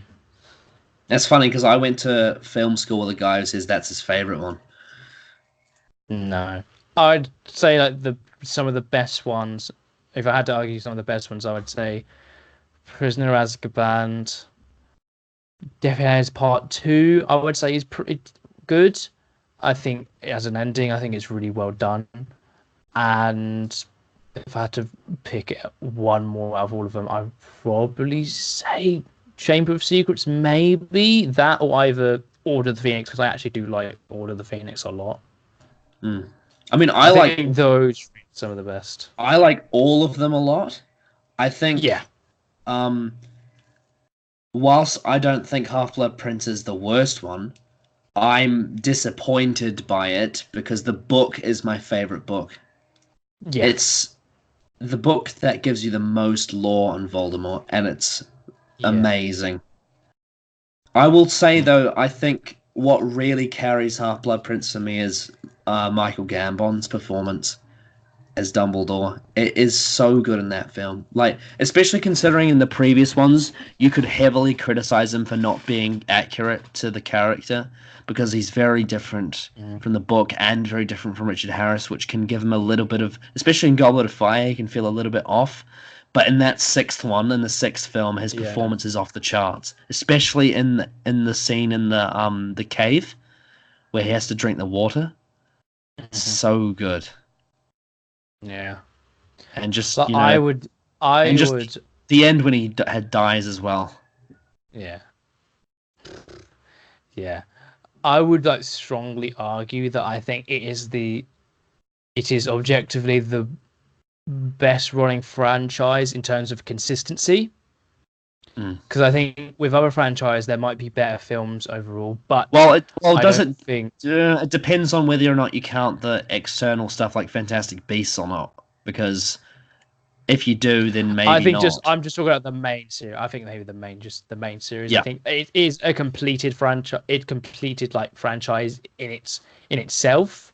I would say, and if I'm just talking about those films specifically, I would say it is objectively the best consistent yeah, series. yeah. Because none of the films are anywhere close to bad. Like they're all of a good No. quality, I would say. Yeah. And that's why when people rank the films a certain way, like I don't get too annoyed because usually it's just a personal preference for most Yeah. of it. Like I would say my least favorite of the eight is probably Order of the Phoenix, but I still love it. It's still a great Mm, film.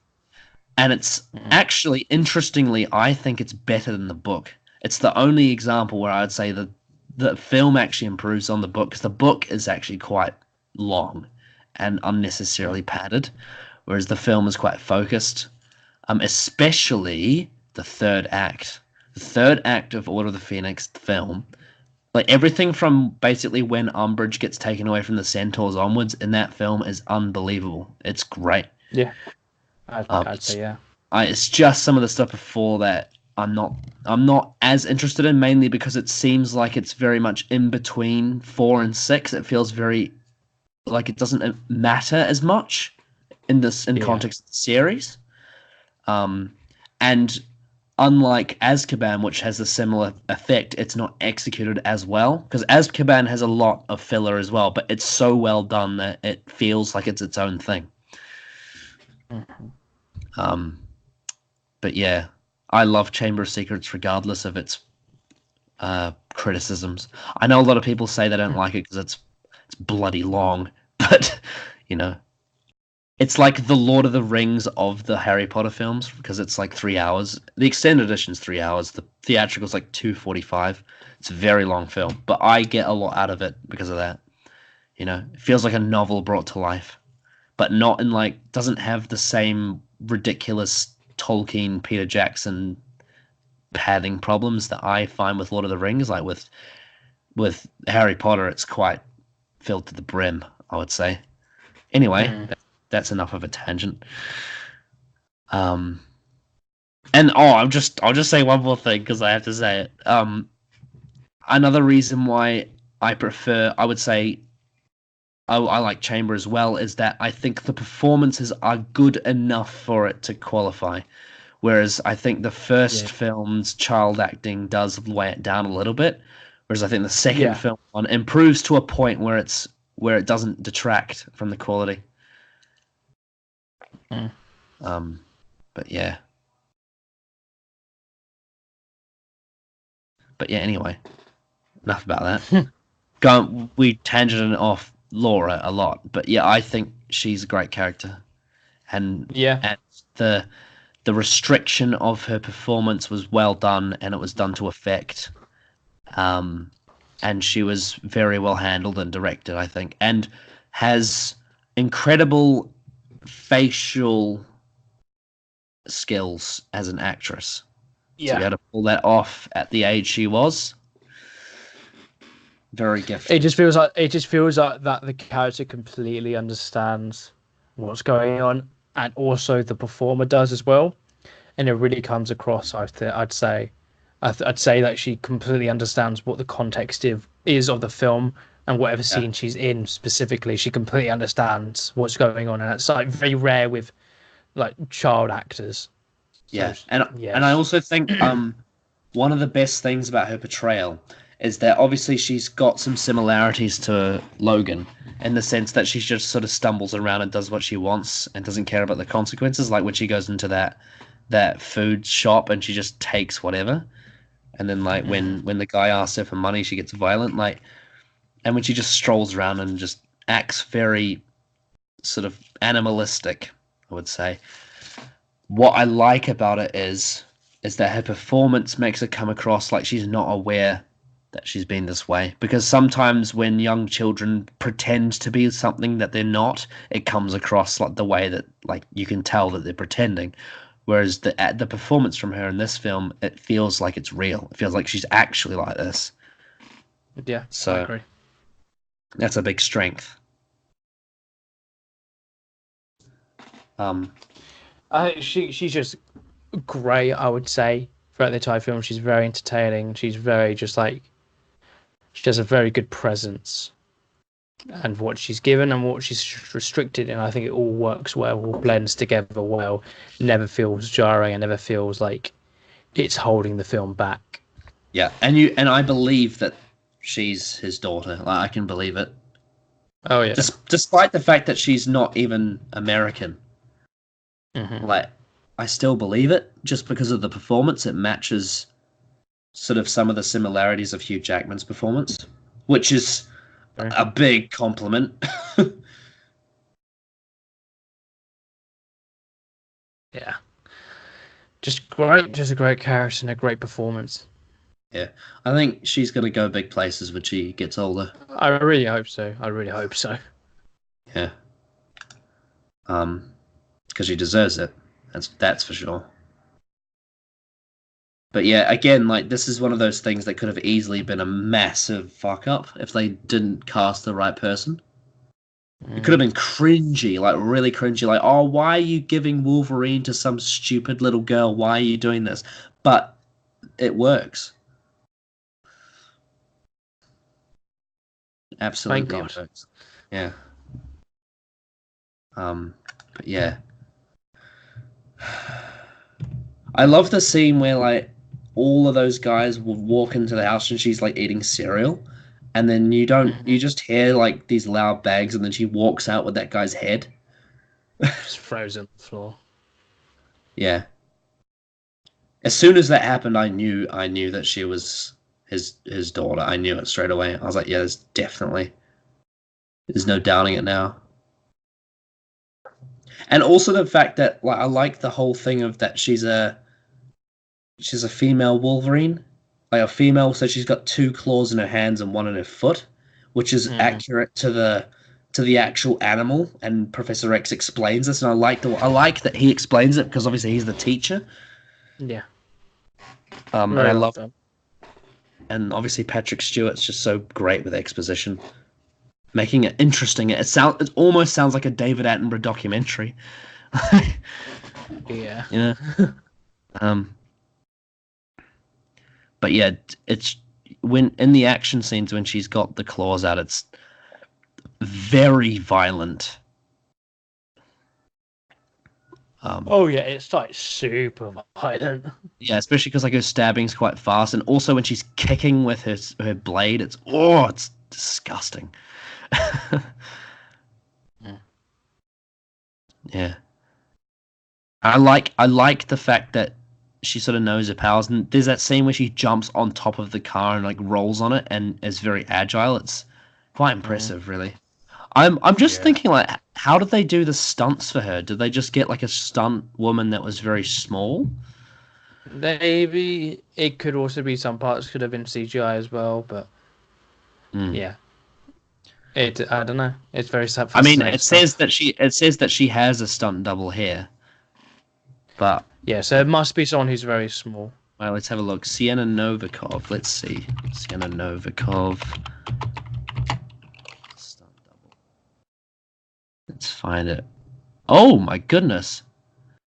Okay. So her stunt double is also a child. Oh wow, That's insane. that's crazy. What? Oh my god. Yeah, let's see how old she is. Because obviously, I think Daphne Keane was like 11 or 12. Sienna Novikov, yeah, same age. Apparently, her father is an Olympic gold medalist gymnast. Um, and she was a state champion by the time she was 6 years old. She studied ballet, archery, and competitive fencing. So she's a young athlete. Like she's into like martial arts and all that. But still, to be able to do a stunt work on an X-Men film to that level, like where it's that was something else. Well done. Makes me feel old. She's 11. 11 years old. God.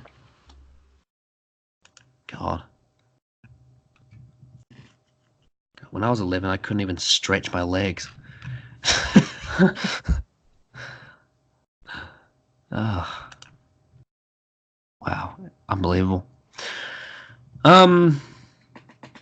Anything else we want to say about that character? I just think her whole story is pretty good. I would say that the links between her and Logan are very good as well.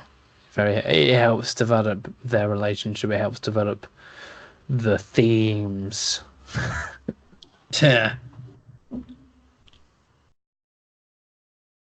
Yeah, and obviously, we were invested in her to the point where the end hit hard.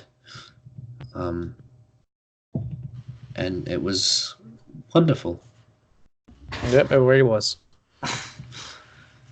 But I'm sure that actress knows, but at a very young age, she has taken part in one of the most like significant moments in cinema history for like people of our age and our culture. Yeah. It's quite a big thing, and she nailed it. Yep. Yeah, great casting. So then we had a bunch of side characters. We obviously had the woman who was looking after her. She died early in the film. She seemed very desperate and seemed very like in need of help. I do like how like she introduced and she's just like Wolverine, and Logan's just like, oh fuck off, leave me alone. Yeah, It's like it just shows like where Logan is at right now. It's very good. And her definitely looks pretty brutal. It's yeah, very disturbing. yeah. Also, oh god, yeah, that was horrifying. Also, I will just note because I don't think we really mentioned it in the last review. The the post credit scene from Apocalypse was meant to hype up the appearance of Mr. Sinister, but it didn't happen in this film. Though it does prepare you for the DNA plot, so it's like a small hint, I think. Yeah, because I thought what that was the sort of lead up to Logan and what happens here, with the fake Logan. Yeah, So I thought that's what I thought it was. yeah. So it's like a small hint, I suppose. Yeah. Then of course we had all the children at the child mutants at South Dakota, wherever it was. Yeah. All with creative powers. A very interesting stuff. It's interesting how it came from that comic book. I was a bit Yeah. confused by that when I was watching the film, but then by the end it sort of made sense. But Because it was coordinates. yeah. But I like the way that this film, with the way it has the comic book in it, it's not just done for fan service, like it's actually part of the plot. yes, mention how like a bunch of people, one thing happened and they just made up a bunch of bullshit. It's quite interesting how they use that. Almost like I said, it's like the end of the genre, using that to describe it, and this isn't real. It was never like that. I like how they use that as a device for that to convey that. So it's nicely done. Yeah. And it's funny how like when he sees the picture of Wolverine wearing the yellow suit, he's just like, "Oh, come on, that's just stupid. That's not me." Uh-huh. And one kid actually has like a Wolverine action figure when you see it at the end. Yeah. Like he has the classic yellow suit. Yeah. I like how the X-Men comics exist within the universe, but they're made after the characters that are in the films. Mm. But obviously because they're comic books, they're much more lighter versions of it. It's like just like, cartoony versions of these people, but they're Yeah. so just but they're so different to the real thing. I like that contrast between him looking at himself in a comic book and comparing it to him in real life. It really shows the difference. It's a nice bit of poetry in the sense of an adaptation, I suppose you could say. Mm. And I don't remember any more. Oh yes, I remember now. There was the family that was at the house they went to that That all died. got killed. Brutally murdered. Yeah. Brutally. It in some ways it's a little bit similar to the one from Origins, like the old man and the old woman, but I feel like we spent enough time with them that it wasn't disappointing when they died. Like it didn't feel like it was just done to pull the rug out from under you. Like it actually contributed to the story a lot. Yeah, because you learn very minimal of about who they are, but enough to make you like be like, oh, that's cool. They're interesting people. They set out what goals they want in the future, what future they have, and then you're sad because then they die soon after. And it's Very sad nicely because done. the only reason they die is because they offered them to stay for dinner. Like that's really Yeah, tragic. yeah, God. it's very Some sad. someone needs to do a Days of Future Past 2 and save them. Nah. Um and then the other characters are mainly just like the henchmen, I think. Yeah, you've got all the henchmen, and then you've got the kids who have all their powers and stuff. Yeah. It's a And then very character light film, yeah. but which allows focus on the main Um characters. you've got the shopkeeper as well. Oh yeah, who then dies, Yeah. killing all the Um, people inside. It was like a mix of a gas station slash restaurant, which is very odd. I've never seen that. I've never seen that kind of stuff before. oh, it's America for you. They have. Yeah, It's just ridiculous how many hybrids they have. yeah, Yeah. I mean, from what I've heard, if you go to an American shopping mall, like it literally has everything in it. Even a yeah. Walmart has everything in it. It's just ridiculous. Mhm.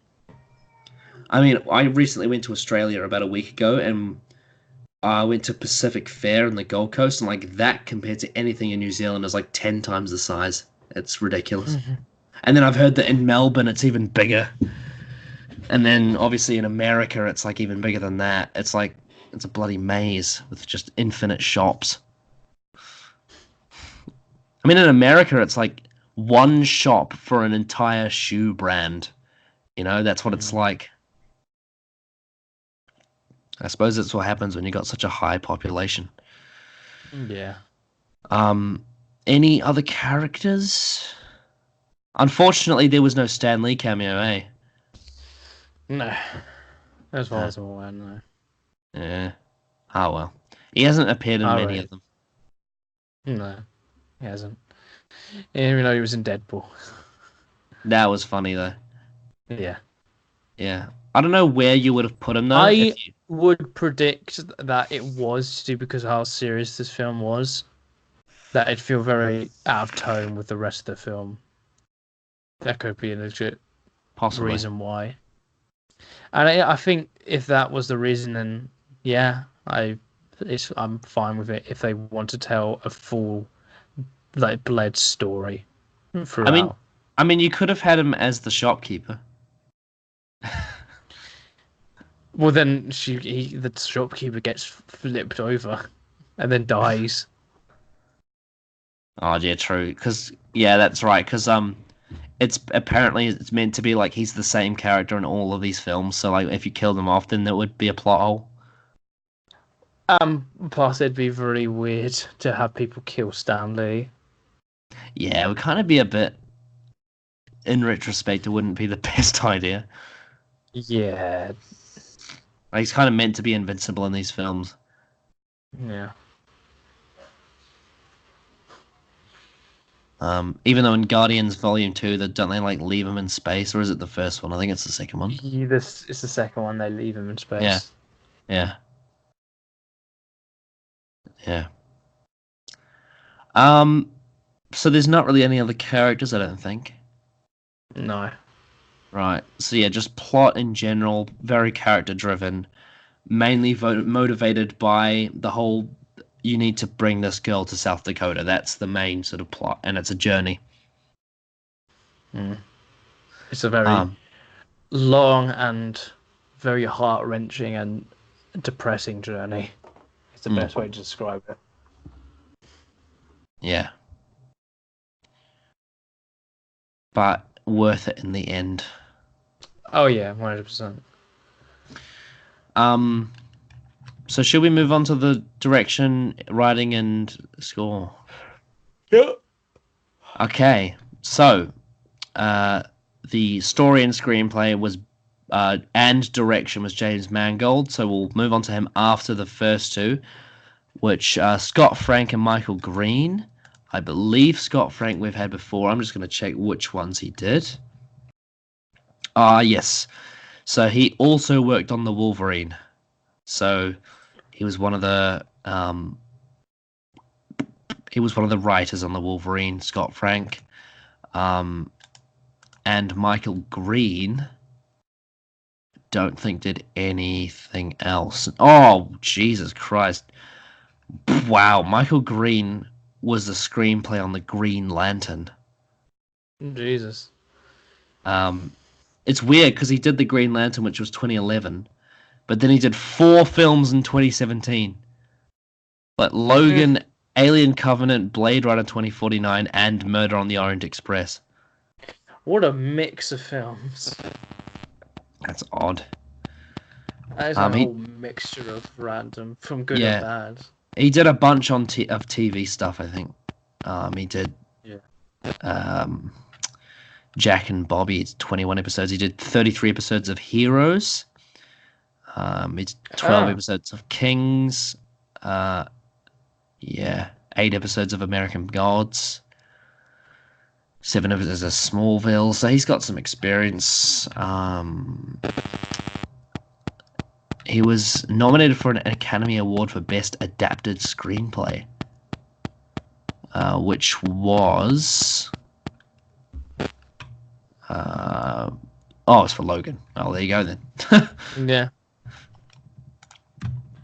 But the main guy to talk about is James Mangold, who did the direction, the story, and the script writing. So he's the big boy.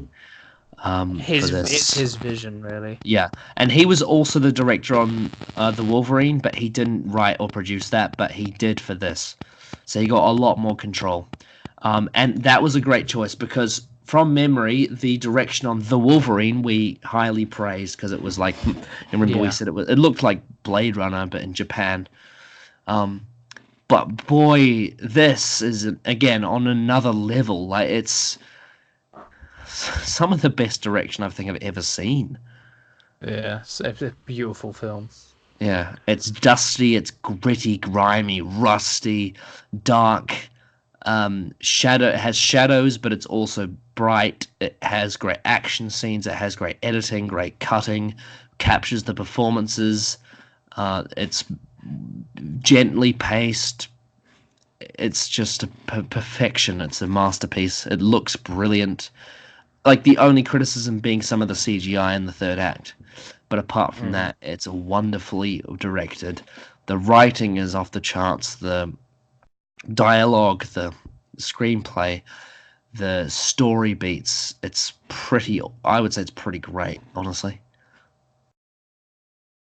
I would agree. It's a cinematography is off the charts in this film. It's so carefully picked out, and the shots and the color grading, the locations, all of it is so good. Yeah, again, like the one that I'm always going to go back to is the scene where Professor X is lying on his bed. Like, it's so well shot. The shadows in that is, it's like film noir, but if film noir could be seen in full view. Yeah. It's beautiful. And you also, because it's in Mexico, like sort of in the southern of North America, you feel the heat as well. Like, it's got a hot feeling to it. Yeah. You really do. Yeah. And I love the look of the inside of the dome as well at the start. Yeah. Very good. Yeah, just great choice. Yeah, and there's probably a lot that I'm forgetting, but There's just like there's just so many like great like uses of the lighting, great uses of like the environment. It's just all just very beautiful to look at. yeah, the scenes where he's like lying. Anytime anyone's lying in a bedroom, like, those tend to be the best shot. In Yeah. the hospital, in the people's house, in the dome. It's and when they're like anyone's lying on the floor as well. It's always it's always like fatigued is the way to put it. It makes me feel tired with the character or characters or whoever's on screen. But it's like, it's bleak lighting, but it's not boring lighting. Like, a good example I can think of is some of Doctor Who Series 11 has some very sort of dark sort of lighting. Like, Woman Who Fell to Earth is a good example of that. But it's not utilized well because nothing within the frame is interesting. So it's just pretty, but a bit dull. Whereas with here, it's just exquisite.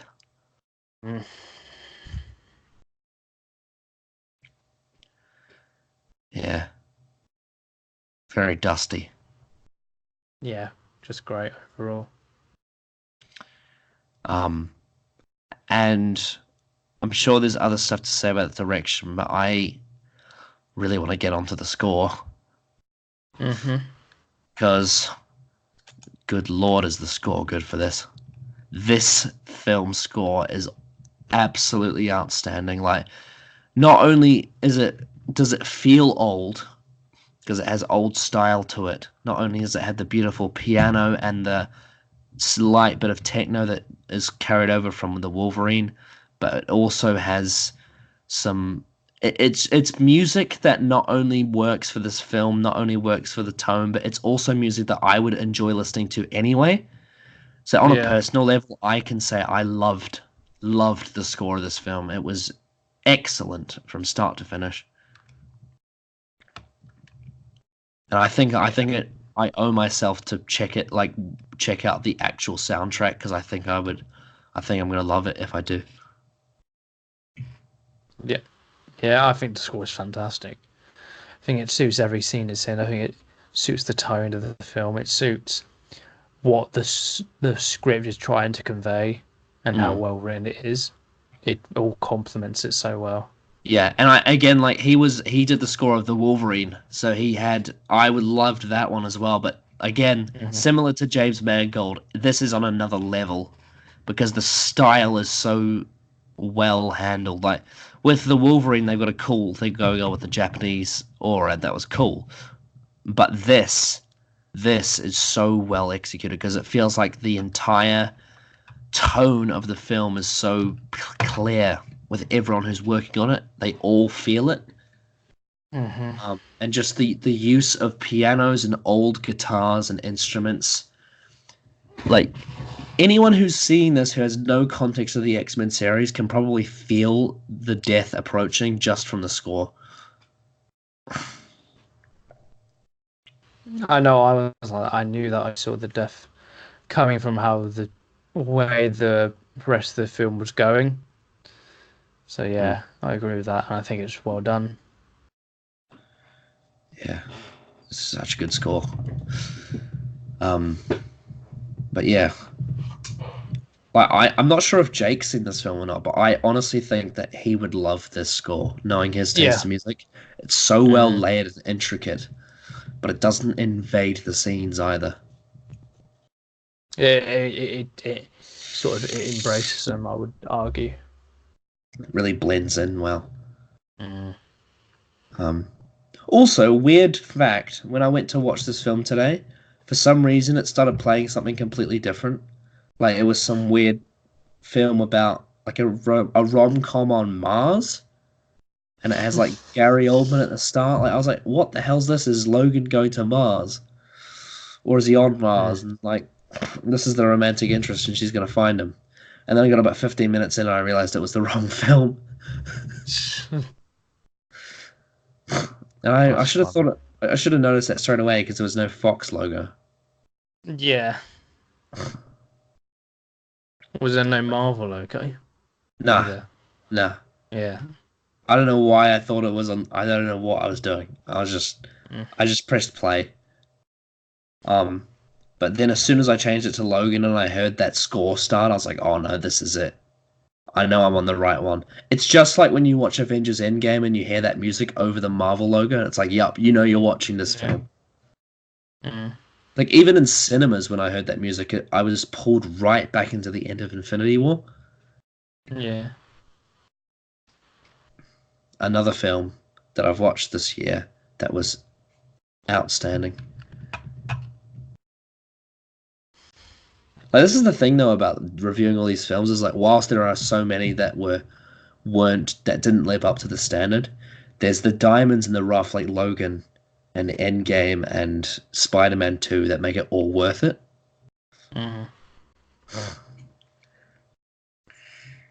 Yeah. Anything else to say about the direction, score, or writing? It's all just perfect. Yeah, basically. Shall we move on to the trivia? Patrick Stewart lost 21 pounds to play Professor X as an elderly and sick man. Stewart claimed that he had a steady weight since he was a teenager and had never deliberately lost weight before. Hugh Jackman generally held Stewart in all of the scenes of Wolverine carrying Professor X. He must have been very light. That is some dedication, especially considering like Patrick Stewart's not no fresh bird. Like, he's not as old as the character is, but he is an old man. And the fact that he's willing to compromise his like physical well-being to play this character is quite brave. Yeah. You know, he's no spring chicken. But it was all worth it. Yeah. Because I think he knew that regardless of the consequences of doing that sort of thing, this would be like one of the best roles of his entire career. Like, this ending to his character that he'd been playing for 17 years. Like, he knew that he had to go all out for it because it would. I think everyone who was working on this film knew that it was going to end up being amazing. Yeah, I think so. Yeah. Hugh Jackman induced dehydration for 48 hours prior to filming scenes of Wolverine shirtless losing water weight. He added that the method is dangerous and no one should attempt it at home. Jackson used the same technique 5 years earlier to create his emaciated look for the prisoner John Valjean in Les Mis. He also did it for the Wolverine as well. Yeah, he did something similar, yeah. Yeah. This is the last movie in which Hugh Jackman will play Wolverine. He cited his age and his skin cancer as factors for him retiring from the role. I didn't realize he had skin cancer. Mm. No, I didn't know that either. Oh, wow, that's very sad. I hope he's doing okay. I mean, I'll just do a quick search. I mean, I know he's doing like a singing tour at the moment. Yeah, like he'd done films after this. Yeah, yeah. But let's see.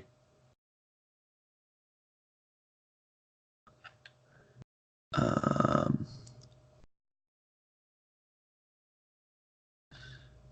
ooh.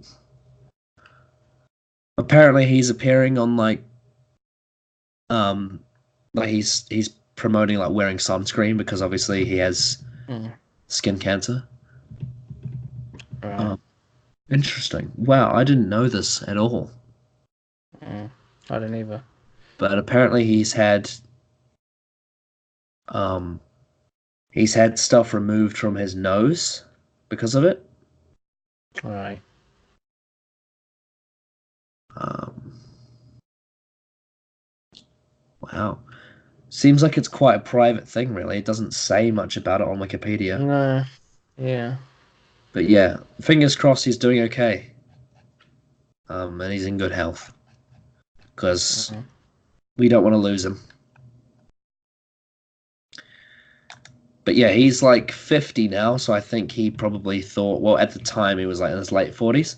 So he's probably thinking like this is probably a good time to finish it. Yeah. And boy, what a performance.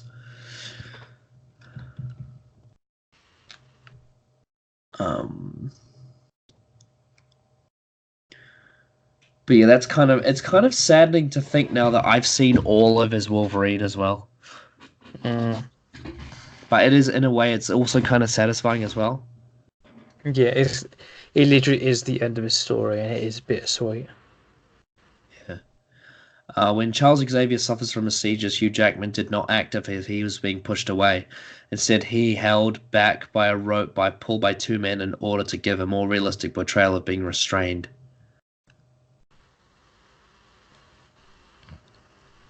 Hmm. Hugh Jackman stated in an interview that the only way he would reprise his role is if there was a crossover between Deadpool and Wolverine. Um, Interesting. Well, I don't know. Again, like, do you really want to like spoil this films though? Like, you know, like I wouldn't return after this. Mm. As tempting as it is, this is the perfect end. It could have been maybe. I don't know. I don't know. Maybe. I don't know. It's tempting. It's definitely tempting. Yeah. The samurai sword that was presented to Logan in the Wolverine can be seen in the smelting mill where Logan and Charles are hiding. Yeah, I'd noticed that. I remember. I was like, "Is that from the Wolverine?" Because it's a Mm. samurai sword. Mm. See, that's one of those things that you wouldn't that you notice now on rewatch, whereas on the first thing you would have had no idea. I don't know. I forgot that shot was even in the film. I never knew there was. Yeah. Mm. Um, Hugh Jackman said this was the hardest Wolverine movie for which he had ever trained. You can see it. Yeah,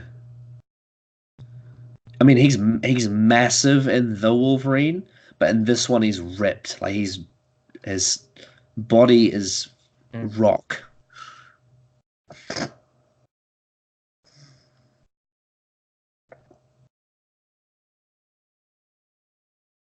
Um, Hugh Jackman stated that while he doesn't doubt the character of Logan will be eventually rebooted with a new actor, it shouldn't be though, because like, how the hell would you be able to follow this? Like, how could Mm. you ever recast this character? Honestly, you couldn't. Like, you couldn't recast it with any other actor. Mm. Um, he says he has hopes for X-23 becoming the new Wolverine of the franchise. So I assume it's that. Does that mean it's his daughter? Does he mean his daughter, or does he mean someone else? I'm not sure. Um, James Mangold was so impressed by commitment of Laura's stunt double Risa Kalar, he decided to give her a role in this film. She was cast in the role of the mutant Pinecone Girl. Mm. Throughout all of the portrayals of Logan, Hugh Jackman stated he learned his American accent from copying Johnny Depp. Right. I suppose. Maybe. I'm not sure if I can see that. I suppose he's got the same sort of grunt in his voice, but I'm not sure. Mm. Johnny Depp has got a lot of flamboyance in his performance, Mm. whereas Jackman's very masculine. Mm. Like compare Logan to Willy Wonka.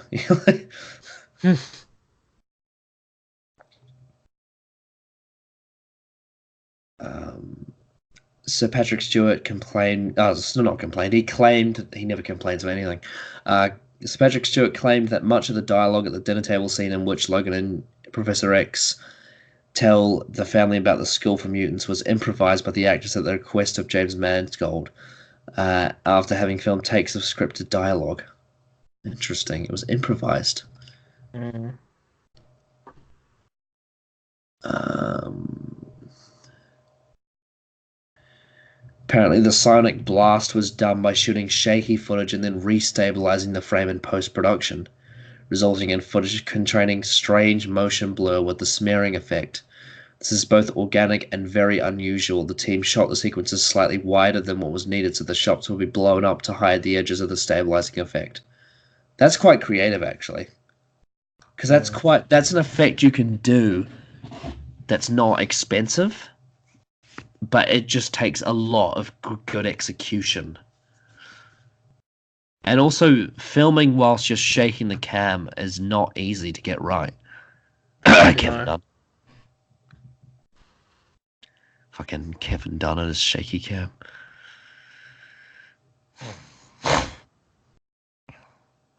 The Hounds of Justice.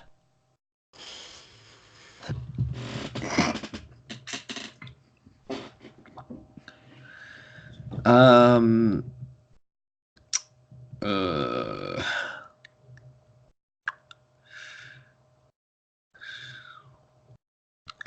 In the UK, the first wide release showing of this film was shown at an unusual time of 10:23 p.m. rather than the usual midnight showing for a major release. This is a reference to the movie, including the character of X23, and X is the Roman numeral for 10. Yeah, we're clever. uh,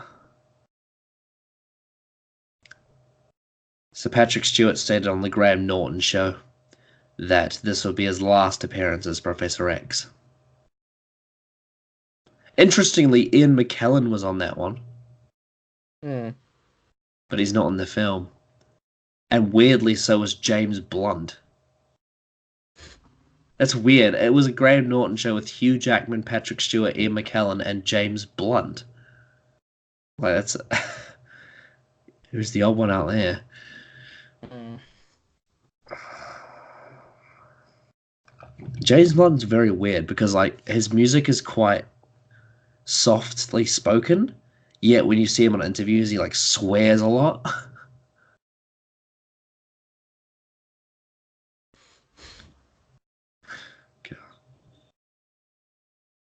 Um, it is the first superhero film to be nominated for an Academy Award for its screenwriting since The Incredibles.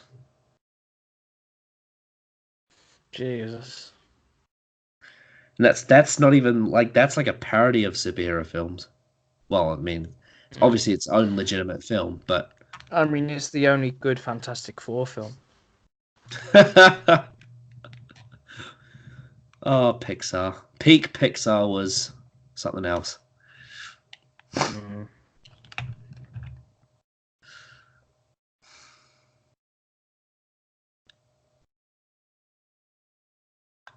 Um,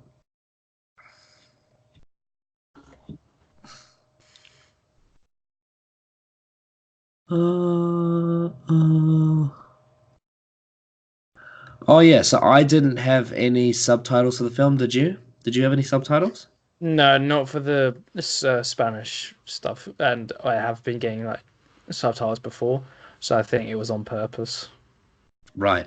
So they translated what she said. Apparently, like when she was shouting at him in Spanish, apparently she was saying, "Why do you want me to talk to you if you're always insulting me, yelling at me? If you try to leave me behind, you want me to open my mouth." Is this during the first time she speaks? Yeah. Mm. So that's apparently what she was saying. Right.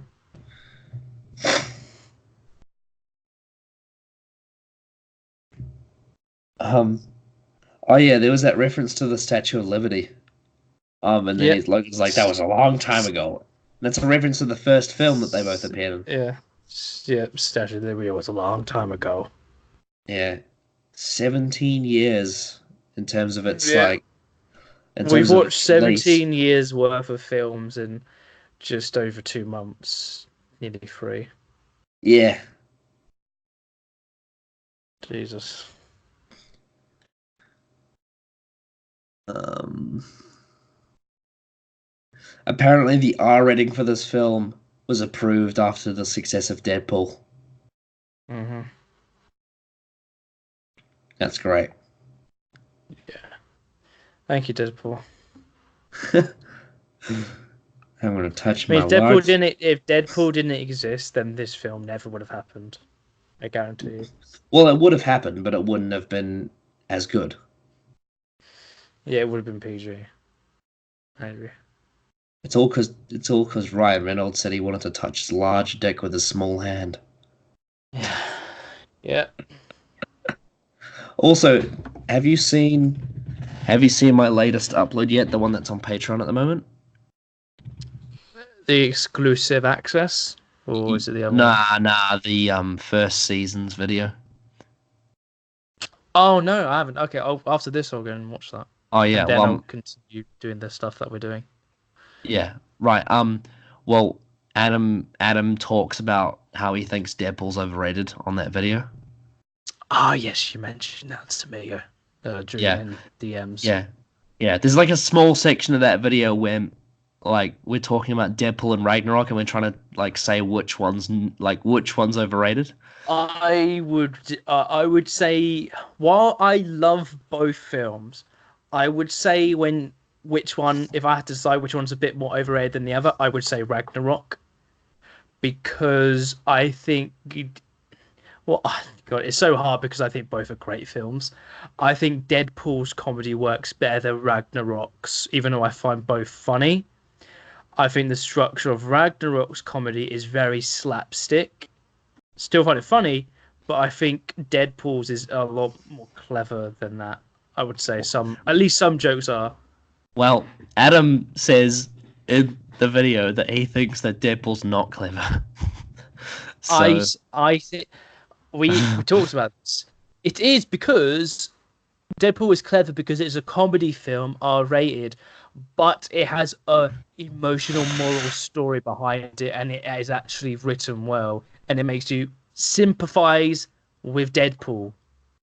You still well, you sympathize with him well you're because he's preaching an to anti-hero. well you're preaching to the choir. Of course, I agree with you because I said that as well. Yeah, but I'm just saying the point is that Yeah. it is clever because it's using the elements of morality and sympathizing with a character and putting that into a comedy R-rated film. Anthony thinks it's a bit overrated too. Which is Deadpool. sad. Mm. Yeah. He says that it's because, but I think it might just be his memory of it. Like, he says it's only because, like, he doesn't see how jokes about penises and, like, talking to a camera fourth wall is clever. But again, like, that's not what makes it clever. Like, there's more to it than The just that. cleverness is the actual story, is what's clever in terms of the characters, the main characters at least. I'd say the villain is pretty one-dimensional for the most part, but it's still entertaining. But I I think think he all the stuff works. Wade. I think the Yeah, oh villain no, I works. agree. I agree that I think he works. I think just Wade Wilson is a great character. Mm. Like that's why I think it is as good as like Ragnarok, if not better. I would say. I think it's 1,000 Yeah. times better. Don't get me wrong, I can. There are a few criticisms I have of Deadpool. That's why it's a 9.5. It's not a 10. Yep. But overrated? No, I think it's very much a great superhero R-rated film. If it wasn't for Deadpool, Logan wouldn't be as good as it is. So. Apparently, Logan only smiles 3 times throughout the film. Wow. Yeah. I'm pretty sure one of those is when he dies. Yeah, and the other one is during the goddamn dinner scene. I can't remember what. And the other one is when the woman flashes her breasts at him, and that's it. Those are the 3 ones. That's And actually. there's I think if there was one part where they could have had Stan Lee was when he was being a chauffeur. That was it. oh yeah, Just that, like yeah, that's good. imagine him with like a bunch of like hot women, like being like Playboy. He could have done The that. fact that I noted out every single scene where Logan smiles shows you the tone they wanted to go for in this film. How depressing it is. Yeah. This is the only entry in the Wolverine trilogy that doesn't have a post-credit scene, thus bringing the definitive end to it. Mm. It's not really a trilogy though, because Origins is kind of non-existent. Like it's been wiped. I would argue it is In a fact, trilogy. in It's fact, just yeah. in fact, does this mean that the Wolverine has been wiped as well? This is a I big plot was hole. This is a big plot hole well, it's because not. Oh, I don't know. this is a big plot hole because one of the things that makes the Wolverine work is the fact that Jean Grey's dead, but then in Days of Future Past she's not dead. So what happens? And how does he have his sword in Logan if that never happens? Maybe he goes there for different reasons, but we don't know. Oh, it's such a mess. Even this film doesn't survive it. Like it doesn't affect it dramatically, but there's small details under the surface. It's like that. It's just a detail. Yes, that's what I'm saying. No, that's the whole thing of why no film is perfect, because there are loads and loads of factors that go into it. While it can be a perfectly told story, it's the outside elements that just put little dinks. It's just very tiny little specks on Yeah. it. I would say that none of the series issue really is detrimental to this overall story, but because it's associated with something else it's weird because Days of Future Past is a film that I really like, but it and this cannot coexist. It's quite sad. On a character level it does, but on a logical level it feels a bit odd because now the Wolverine is different. Like how does he do the same thing without the scenes of Jean Grey? I don't understand. It's weird. I think it's very odd because the point of Days of Future Past, the point where Logan comes back, you can assume that it's still the same day as when all the other stuff happened, like the day all the robots came and he went back in time. You can assume that's still the same day or a little bit after it. So everything in the past, there's something that happened. I don't know. But Jean Grey's alive. She's alive though. Yeah, It's so it's so confusing to talk about. Yeah, I mean, it would make sense why he would have the sword because that happened in like the 40s. That makes sense, but it doesn't make sense like how the rest of that film happens. Because it doesn't happen because Jean Grey's dead now. So yeah, I guess sorry, it doesn't. I guess she's alive. So I guess he only has the samurai, and then there's no follow up to it, like there is in Wolverine. So I guess it doesn't. It's no longer existence. No exists. Oh. But Logan remembers at least because at least it has that impact on him. God, what a fucking mess this series is.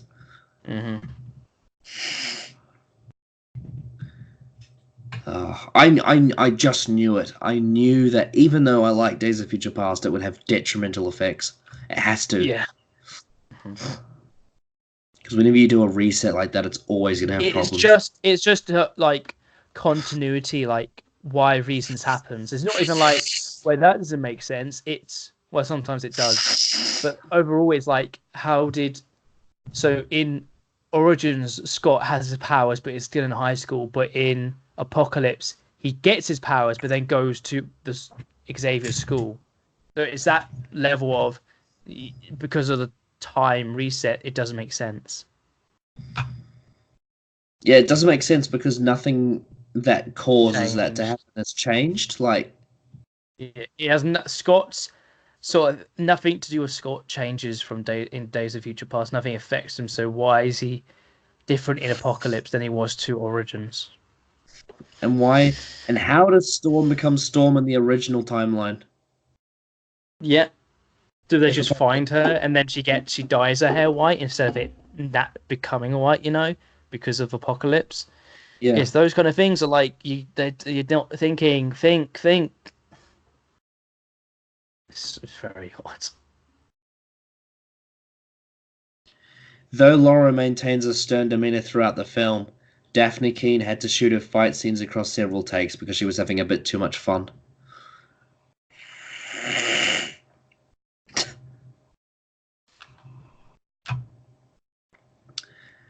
The movie was re-released in theaters on May 16th, 2017 in a new black and white version known as Logan Noir.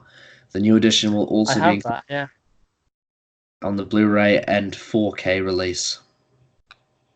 I have that on my like broadband system where I can download both those. I've Have never you actually watched it, but I might give it a go someday. right? I'm sure Adam's seen it because he loves black and white. Yeah, I wonder what it's like. Probably even more depressing, honestly. Yeah, it probably because obviously noir gives a very depressing feeling. I would say, and especially with this environment. Oh God, Oh, and I can only imagine the scene with him on the bed with that kind of lighting would look very noir. oh man, Hang oh on, man. hang on. I have to look this up on Google Images now because I Yeah. have to see what it looks You like. can like Google like no Logan film noir comparisons or whatever. Ooh.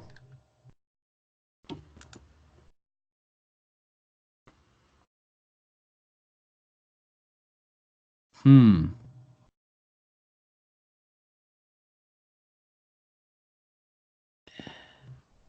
Um.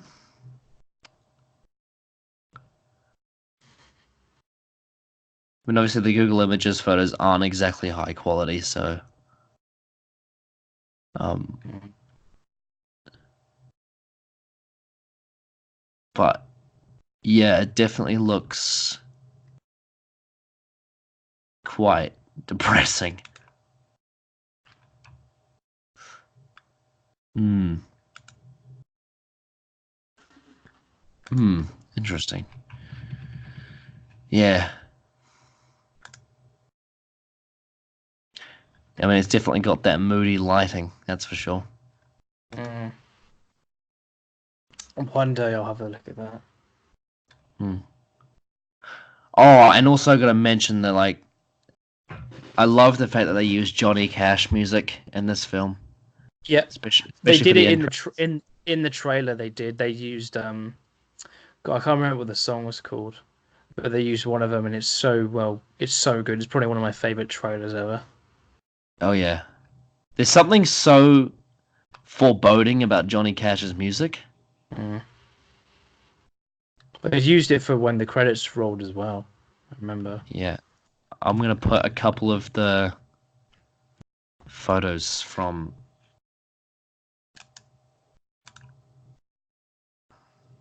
Here we go. I found a couple of photos from Logan Noir that you might like.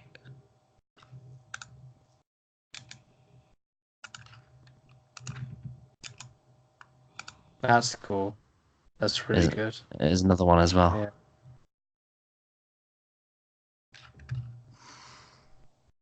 Jesus, that looks awesome. Yeah.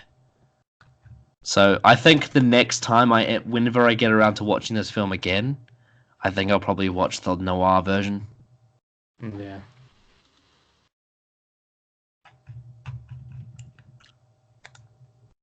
Definitely. Like, so good. Yeah, I think the only thing that it might not have is it might not feel as hot. Like you won't be able to feel the temperature of Yeah. the scene, Yeah. but the lighting looks very good.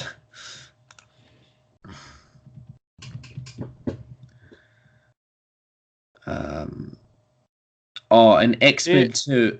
Oh, what were you gonna say? I was just on Patreon and I was just looking at your video and it's 3 hours and 42 minutes long. Yeah, Jesus. yeah. Jesus. We talked about every Doctor's first season. Hmm. Yeah. Like you said it was like 4 hours long and it was like, man, I wonder how much that's going to be condensed to and it's only 18 minutes less. Yeah, Jesus. yeah. I mean, it was a great conversation, really. Yeah. We spend like 15 minutes on each topic as well, so there's like a good amount of time for each one. But because there's so many Doctors, obviously it takes quite a while to get through. Yeah. But when you think about it, like most Doctors have 3 seasons, some of them have more Yeah. than that. So we basically reviewed like a quarter of the whole show. Yeah. Like that's probably why it took so long. Hmm.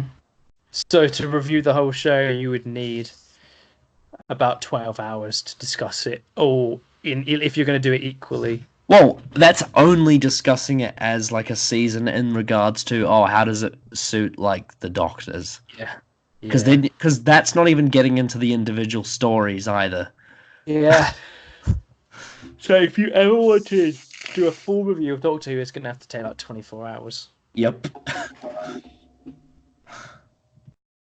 And even then, it's probably not enough. Because you think about how long our reviews are of individual stories, like they can be long, like 2 hours, 3 hours.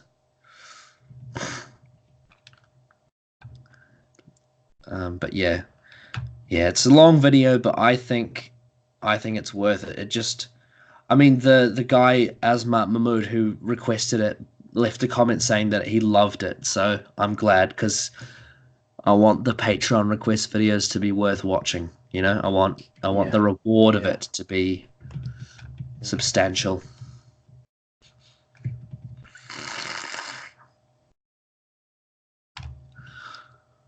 In June 2017, this movie became the number one superhero movie on time of all time on Rotten Tomatoes, knocking The Dark Knight to number two. Though interestingly, that on IMDb, this only has like an 8.1, Mm. which is like and I think The Dark Knight has 9. I would say these two films are just very, very good. They're both like Mm, the best in their sort of tone and genre. yeah, Dark Knight's one I have to I think is one of those ones that I think somewhere down the line should be reviewed. Like that Oh that yeah. trilogy, that trilogy, I think mainly because I find the Dark Knight films to be quite hard to get into when I'm not concentrating. Like Mhm. the last couple of times that I've tried to watch it, I haven't been able to finish it, and the reason is because it's quite. I don't quite know what the right word is for it because it's a great film.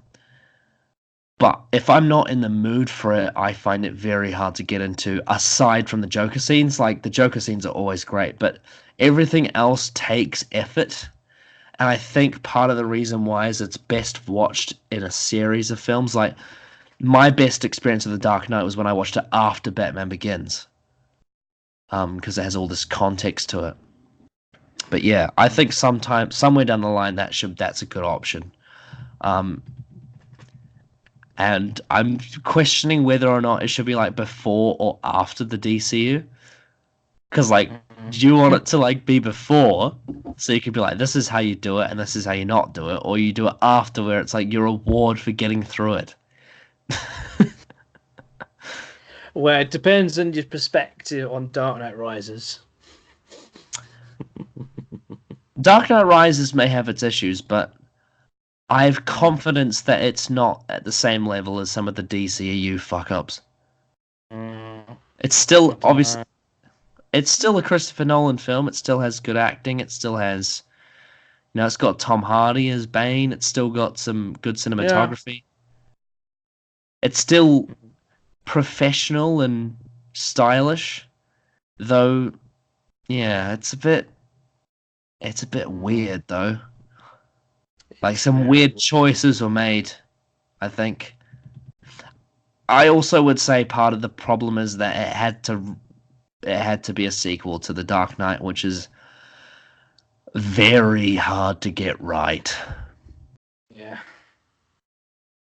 But I'm sure if we get into a review of it, we'll probably be able to sort that out. Yeah. Yeah, I mean, it's been years since I've seen Dark Knight Rises. I think I've only seen it once, and it was like 7 years ago. So, but I remember when I watched it, I was like, that was very enjoyable, but there's something off about it. Like, there's something that doesn't sit right with me. Whereas, yeah, yeah. I know that Adam says he's not a big fan of Batman Begins. I don't think I've ever like watched it in full. I don't think. I've got it on DVD. I think Yeah. I remember watching it quite not like really young, but like as like a preteen and being quite. That was sort of like my introduction to superhero films that weren't like cheesy. It was like my first ever one, and I was like, this is very different. But it's not one of those films that you go out of your way to watch a lot because it's sort of one and done. Like it's just an origin story, Mm, really, mm. and a lot of people think it's boring, which I suppose is fair. And I wouldn't know. Dark Knight's the real attraction. Yeah. Yeah.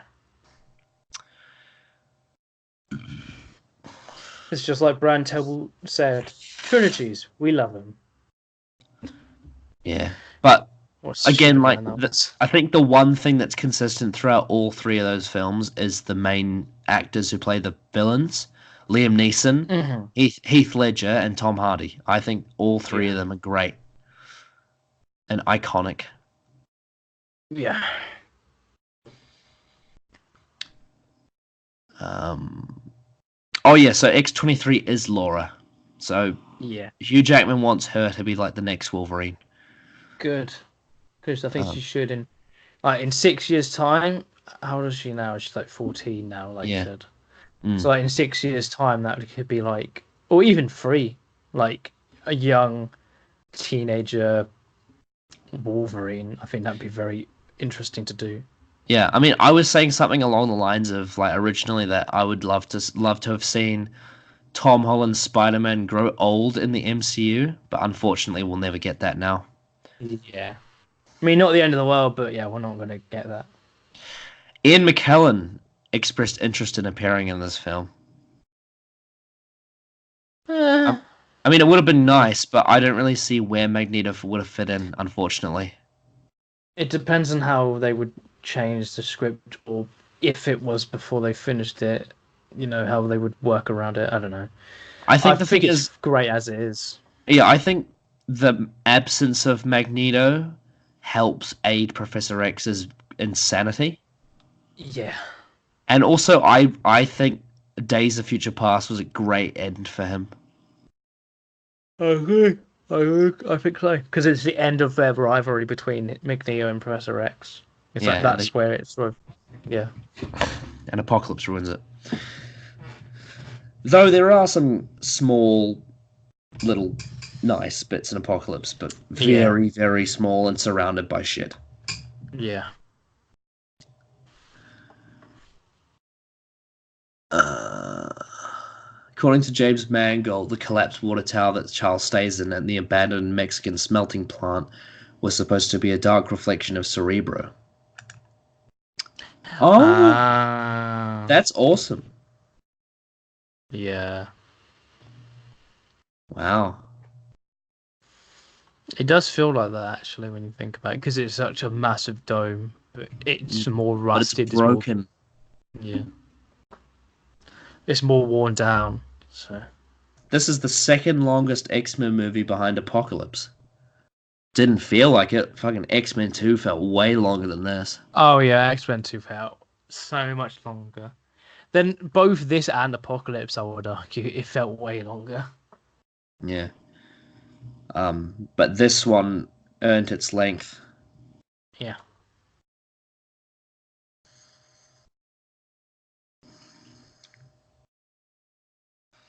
The first X-Men film to show bare breasts. Yeah.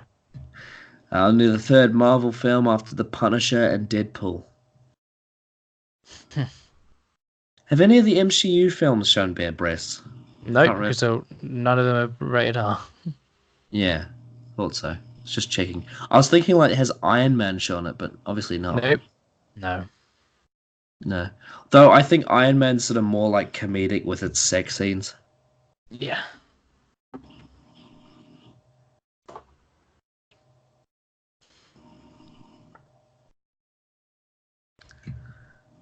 Hugh Jackman said he wanted this movie to be a mix of Unforgiven, The Wrestler, and Shane. Mm.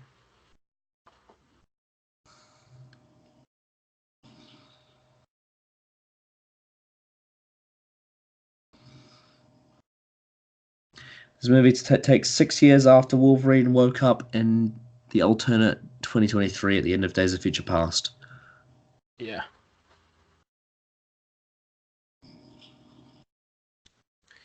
So 6 years after, all the mutants just suddenly die. Hmm. Was it explained again why? Not that I remember. I could be wrong, but I never saw something. Oh, I'll be back in 1 minute. Okay.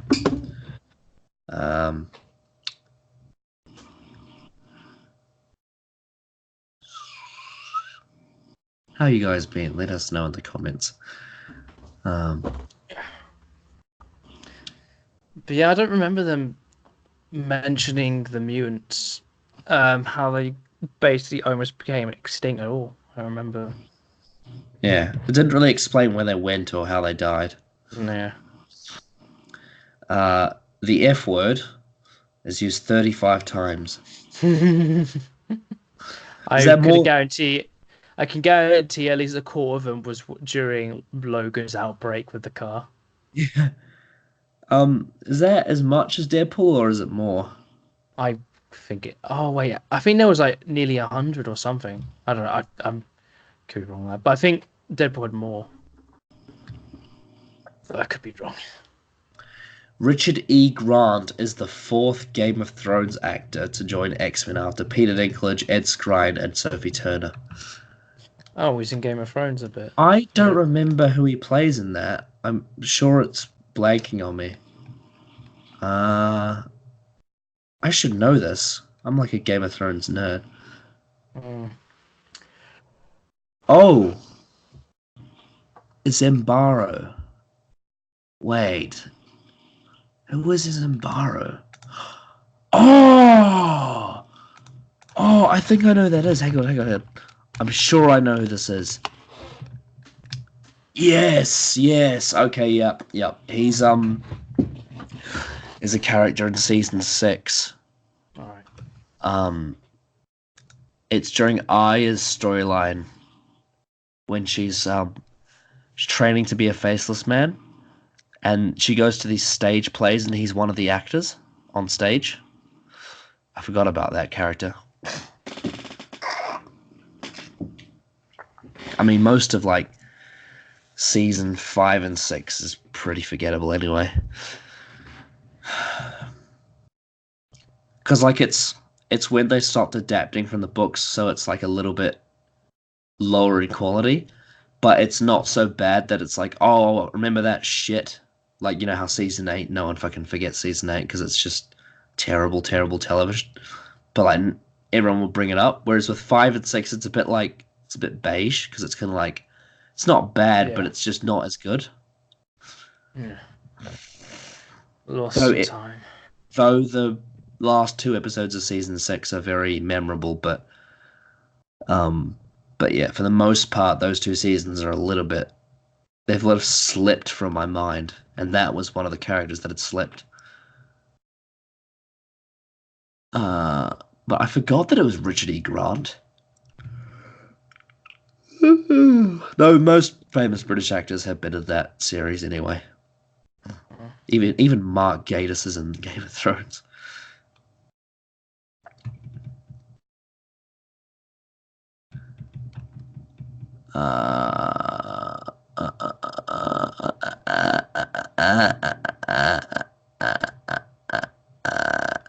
Apparently, the film is called Logan is because it's about the man, not the hero. Um, Mm-hmm. This movie and Doctor Strange are the only Marvel films to be shot with the Arri Alexa mini digital camera. I would assume they probably chose that so they could have the shaky cam. Yeah. Similar to how Doctor Strange probably had it for like the warp effect.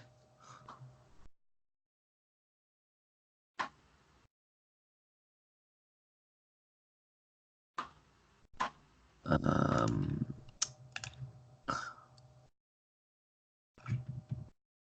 Apparently the Superman theme by John Williams is on the soundtrack. To note that. Oh.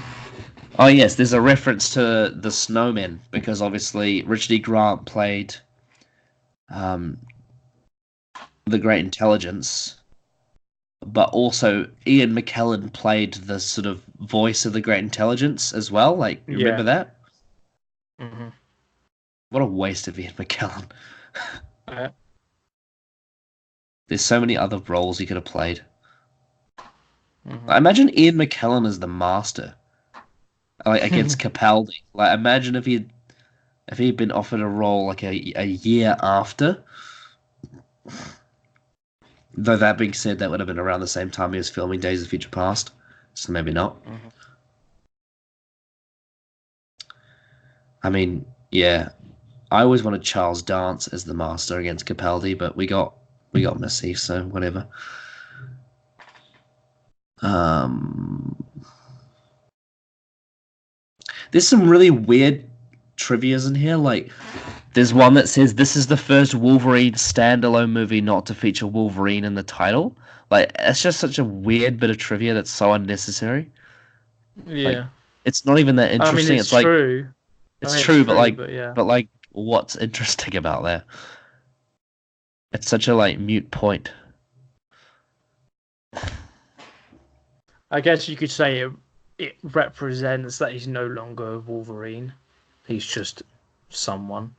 Oh yeah, representation, great. Um, give your overall conclusion and rating for Logan.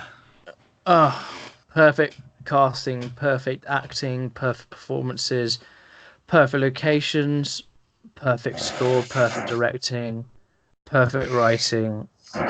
Very, very little to criticize about it. Just either something with one character and then it's just a few CGI stuff, which is even that bad. This film is the best combination of the character I've ever seen. This is the best X-Men film I've ever seen, and it is the one of the best superhero films I've ever seen, and it's probably one of the best films I've ever seen. It is emotional, it's heartfelt, it's depressing, it's dark, it is everything you want from a film about a man losing or has lost his purpose and is finding something to care about. And when he dies, he realizes that he does, and he realizes what that means. This film is fantastic, and I can't imagine a better ending for a character like Logan. So it's a 10 out of 10. Wow. Yeah, Logan's a masterpiece. Brilliantly acted, brilliantly casted, brilliantly directed, brilliantly scored, brilliantly paced, brilliantly written. Everything is on its top form. It is the best X-Men film, one of the best superhero films I've ever seen, one of the best films I've ever seen.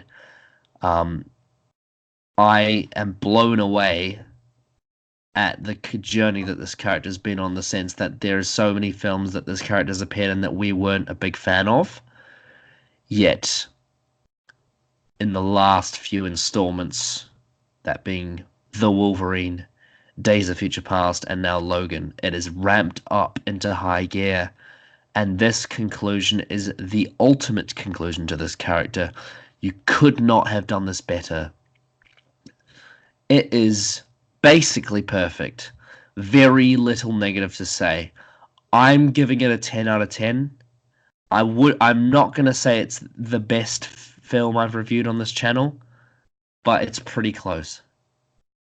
I would say it's, whilst I could possibly say maybe 9.5 just because of maybe this villains didn't get enough screen time, maybe the CGI was a bit off, maybe the series continuity's a bit screwed. But the strength of this film is so good that it pushes it beyond that to a 10. Beautiful film. And I'm so happy that I wasn't disappointed by it. Absolutely. All the films we watched, all the terrible X-Men films we watched were worth it just for this one. Yeah. And it's just like how I was saying with the Marvel MCU reviews, like watching all those mid-tier solo films was worth it for Infinity War and Endgame. Because it's the culmination that makes it worth it. It's worth getting all through the Captain Marvels to get to something like Endgame or Infinity War. Mm-hmm. Yeah. It's worth getting through all of the Amazing Spider-Man 2s to get to Into the Spider-Verses. Exactly. And it's interesting how earlier this year, I think during Iron Man, when we first met on screen with Josh, he was there. He's still dead. Nah, he's alright. He's just, I don't know what the hell he's doing, but whatever. But I mentioned like how I don't think I could there's any films I've seen that I could confidently say are a 10 out of 10. Yet this year on this channel I've given 3 films 10. Infinity War, Endgame, and Logan. So there you go. It's been a great year for my film viewing experience. I think I've given like either 6 or 7 like 10s. You gave one for Spider-Man 2 Into the Spider-Verse, so that's 4 at least. Yeah. I can't. I gave remember Infinity War a 10 and Endgame a 10. So. Yeah, so that's 4, isn't it? Yeah. Oh no, sorry, 5, because obviously you gave one to Logan as well. Yeah. That's 5, so I think. 5. So 5. Yeah. Yeah. But then, of course, if you include Doctor Who, there's more. There's a lot more. Oh yeah, it's like 20. Yes. Half of them are like Tenant as well. I would probably say 3 quarters. I would say it's like three quarters of 10 is 10 for you. Yeah. I mean, in terms of all the 10s I give episodes. Oh right, yeah. That's a good point. I would say it's a lot. Maybe not 3 quarters because I've seen a lot of Classic Who, so there's a lot of Classic Who I give a 10 to. Yeah. But there are a lot of 10s and Tenants era for me. And on the channel, we've only seen one of them, The Girl in the Fireplace. I'm not going to reveal which ones are also 10, but you can probably figure out what some of them are. You can take an educated guess. Based on some of the videos we've done, like top 10 stories, like you can probably guess which some of them are. And like on my tour, I've been recently like rewatching a lot of Tenet stuff, and I think I've given. I don't think I said I gave Gridlock a 10, but I think it might be a 10 or at least a 9.5 after my rewatch of it. And then the other day I rewatched Fires of Pompeii, and I think that's a 10. Honestly, I think Fire of Pompeii is like my Gridlock, because Adams is like he loves Gridlock, and I think Fires of Pompeii is that for me. Because with Adam, it's when Tennant became the Doctor for him. For Fires of Pompeii, it is when Donna and Ten are in my opinion, is the best pairing, at the very least in New Who, and is definitely one of the best pairings in all of Doctor Who. That's the moment, and that's the episode I think really embodies that for me. It's so fucking underrated. Mm. Fires on Pompeii is great. If you don't think it's great, you're wrong. Well, it's. I think one of the things with that is that you look. A lot of people tend to focus on the stuff that's around it. Like you look think of like the last half of series 3 and the last half of series 4. That tends to get more focus. But Mhm. episodes like Gridlock and Fires of Pompeii get left behind because of that. Yeah. Like because I generally think that Fires on Pompeii has so much good in it.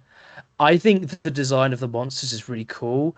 I Mm. think the whole concept of it is really cool, and I love. I said this on Twitter. Love how it's a parallel to the end of the Time War, and how the Doctor is basically making the same decision again, but this time he's not alone. And then with that, you get that connection with Donna and the Doctor, but it's not forced upon with you with their connection. Yeah, They actually prove and show you what makes and it that And connection Catherine between Tate's the two. performance in there is so good. It's unbelievable. That's the episode that proves to people that no, she can act. She can act. Mm. And it's an episode that brings Donna down to earth, but also is the realization for Ten that he needs somebody with him. Like they mentioned back from what Donna says in Runaway Bride, that he needs someone with him to stop him, and then that's the episode where he's like, Yeah, "Yeah, I do." and then you get the Waters of Mars, which he's not there, and it all goes wrong, and it's hmm great. And it's not out of character because he's not doing it out of selfishness. He's doing it for people, but his morals are wrong. That's when you can use the Morrow thing right, but it's still in character. It's one of the best moral dilemmas I've Yeah, ever seen in yeah, anything. yeah. And then you have the opposite of that with Hellbent, where he is selfish and out of character, and he's using his moral code against him, but because he's out of character and it makes no sense, it's shit.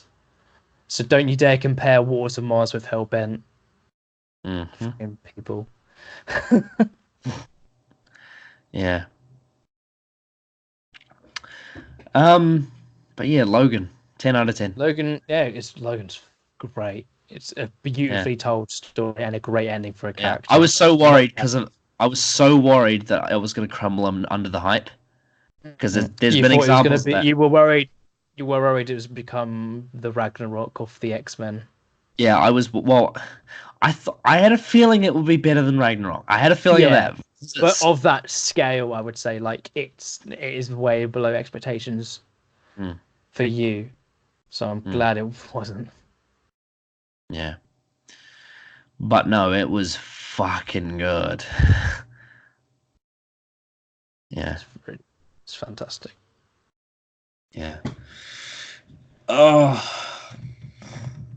it's gonna be interesting now rewatching Star Wars because I have Mm. so much fondness for the original trilogy.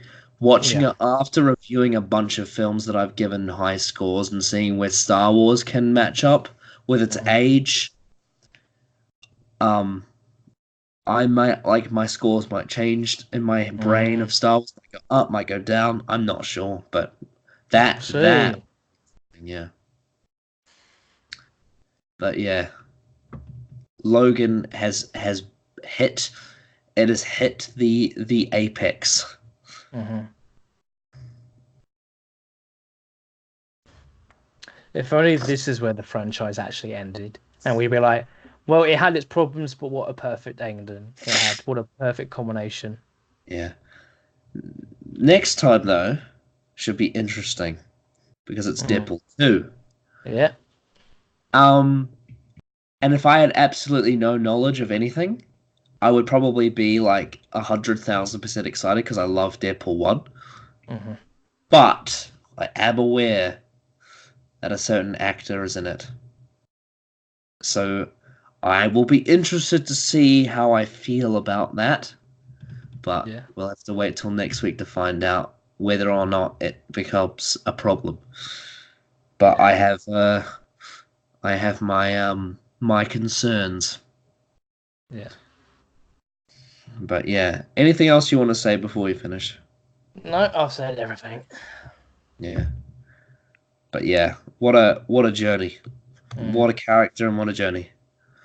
And like we said with some of the reviews, even the X-Men films that aren't good, Logan's always great at them. Yeah. Also, a weird thing. You know the scene at the very start where he's a chauffeur at like that graveyard, and there's that Yeah. woman with like a hat over her head. For some reason, Mm. I thought it was I thought it was Rogue for some reason because I Wow. remember she wore like clothes that covered her, but no, it Yeah. wasn't. Yeah. All right. So we got nothing else to say before we finish. No. So, Right. Well then, we'll see you next time for Deadpool 2.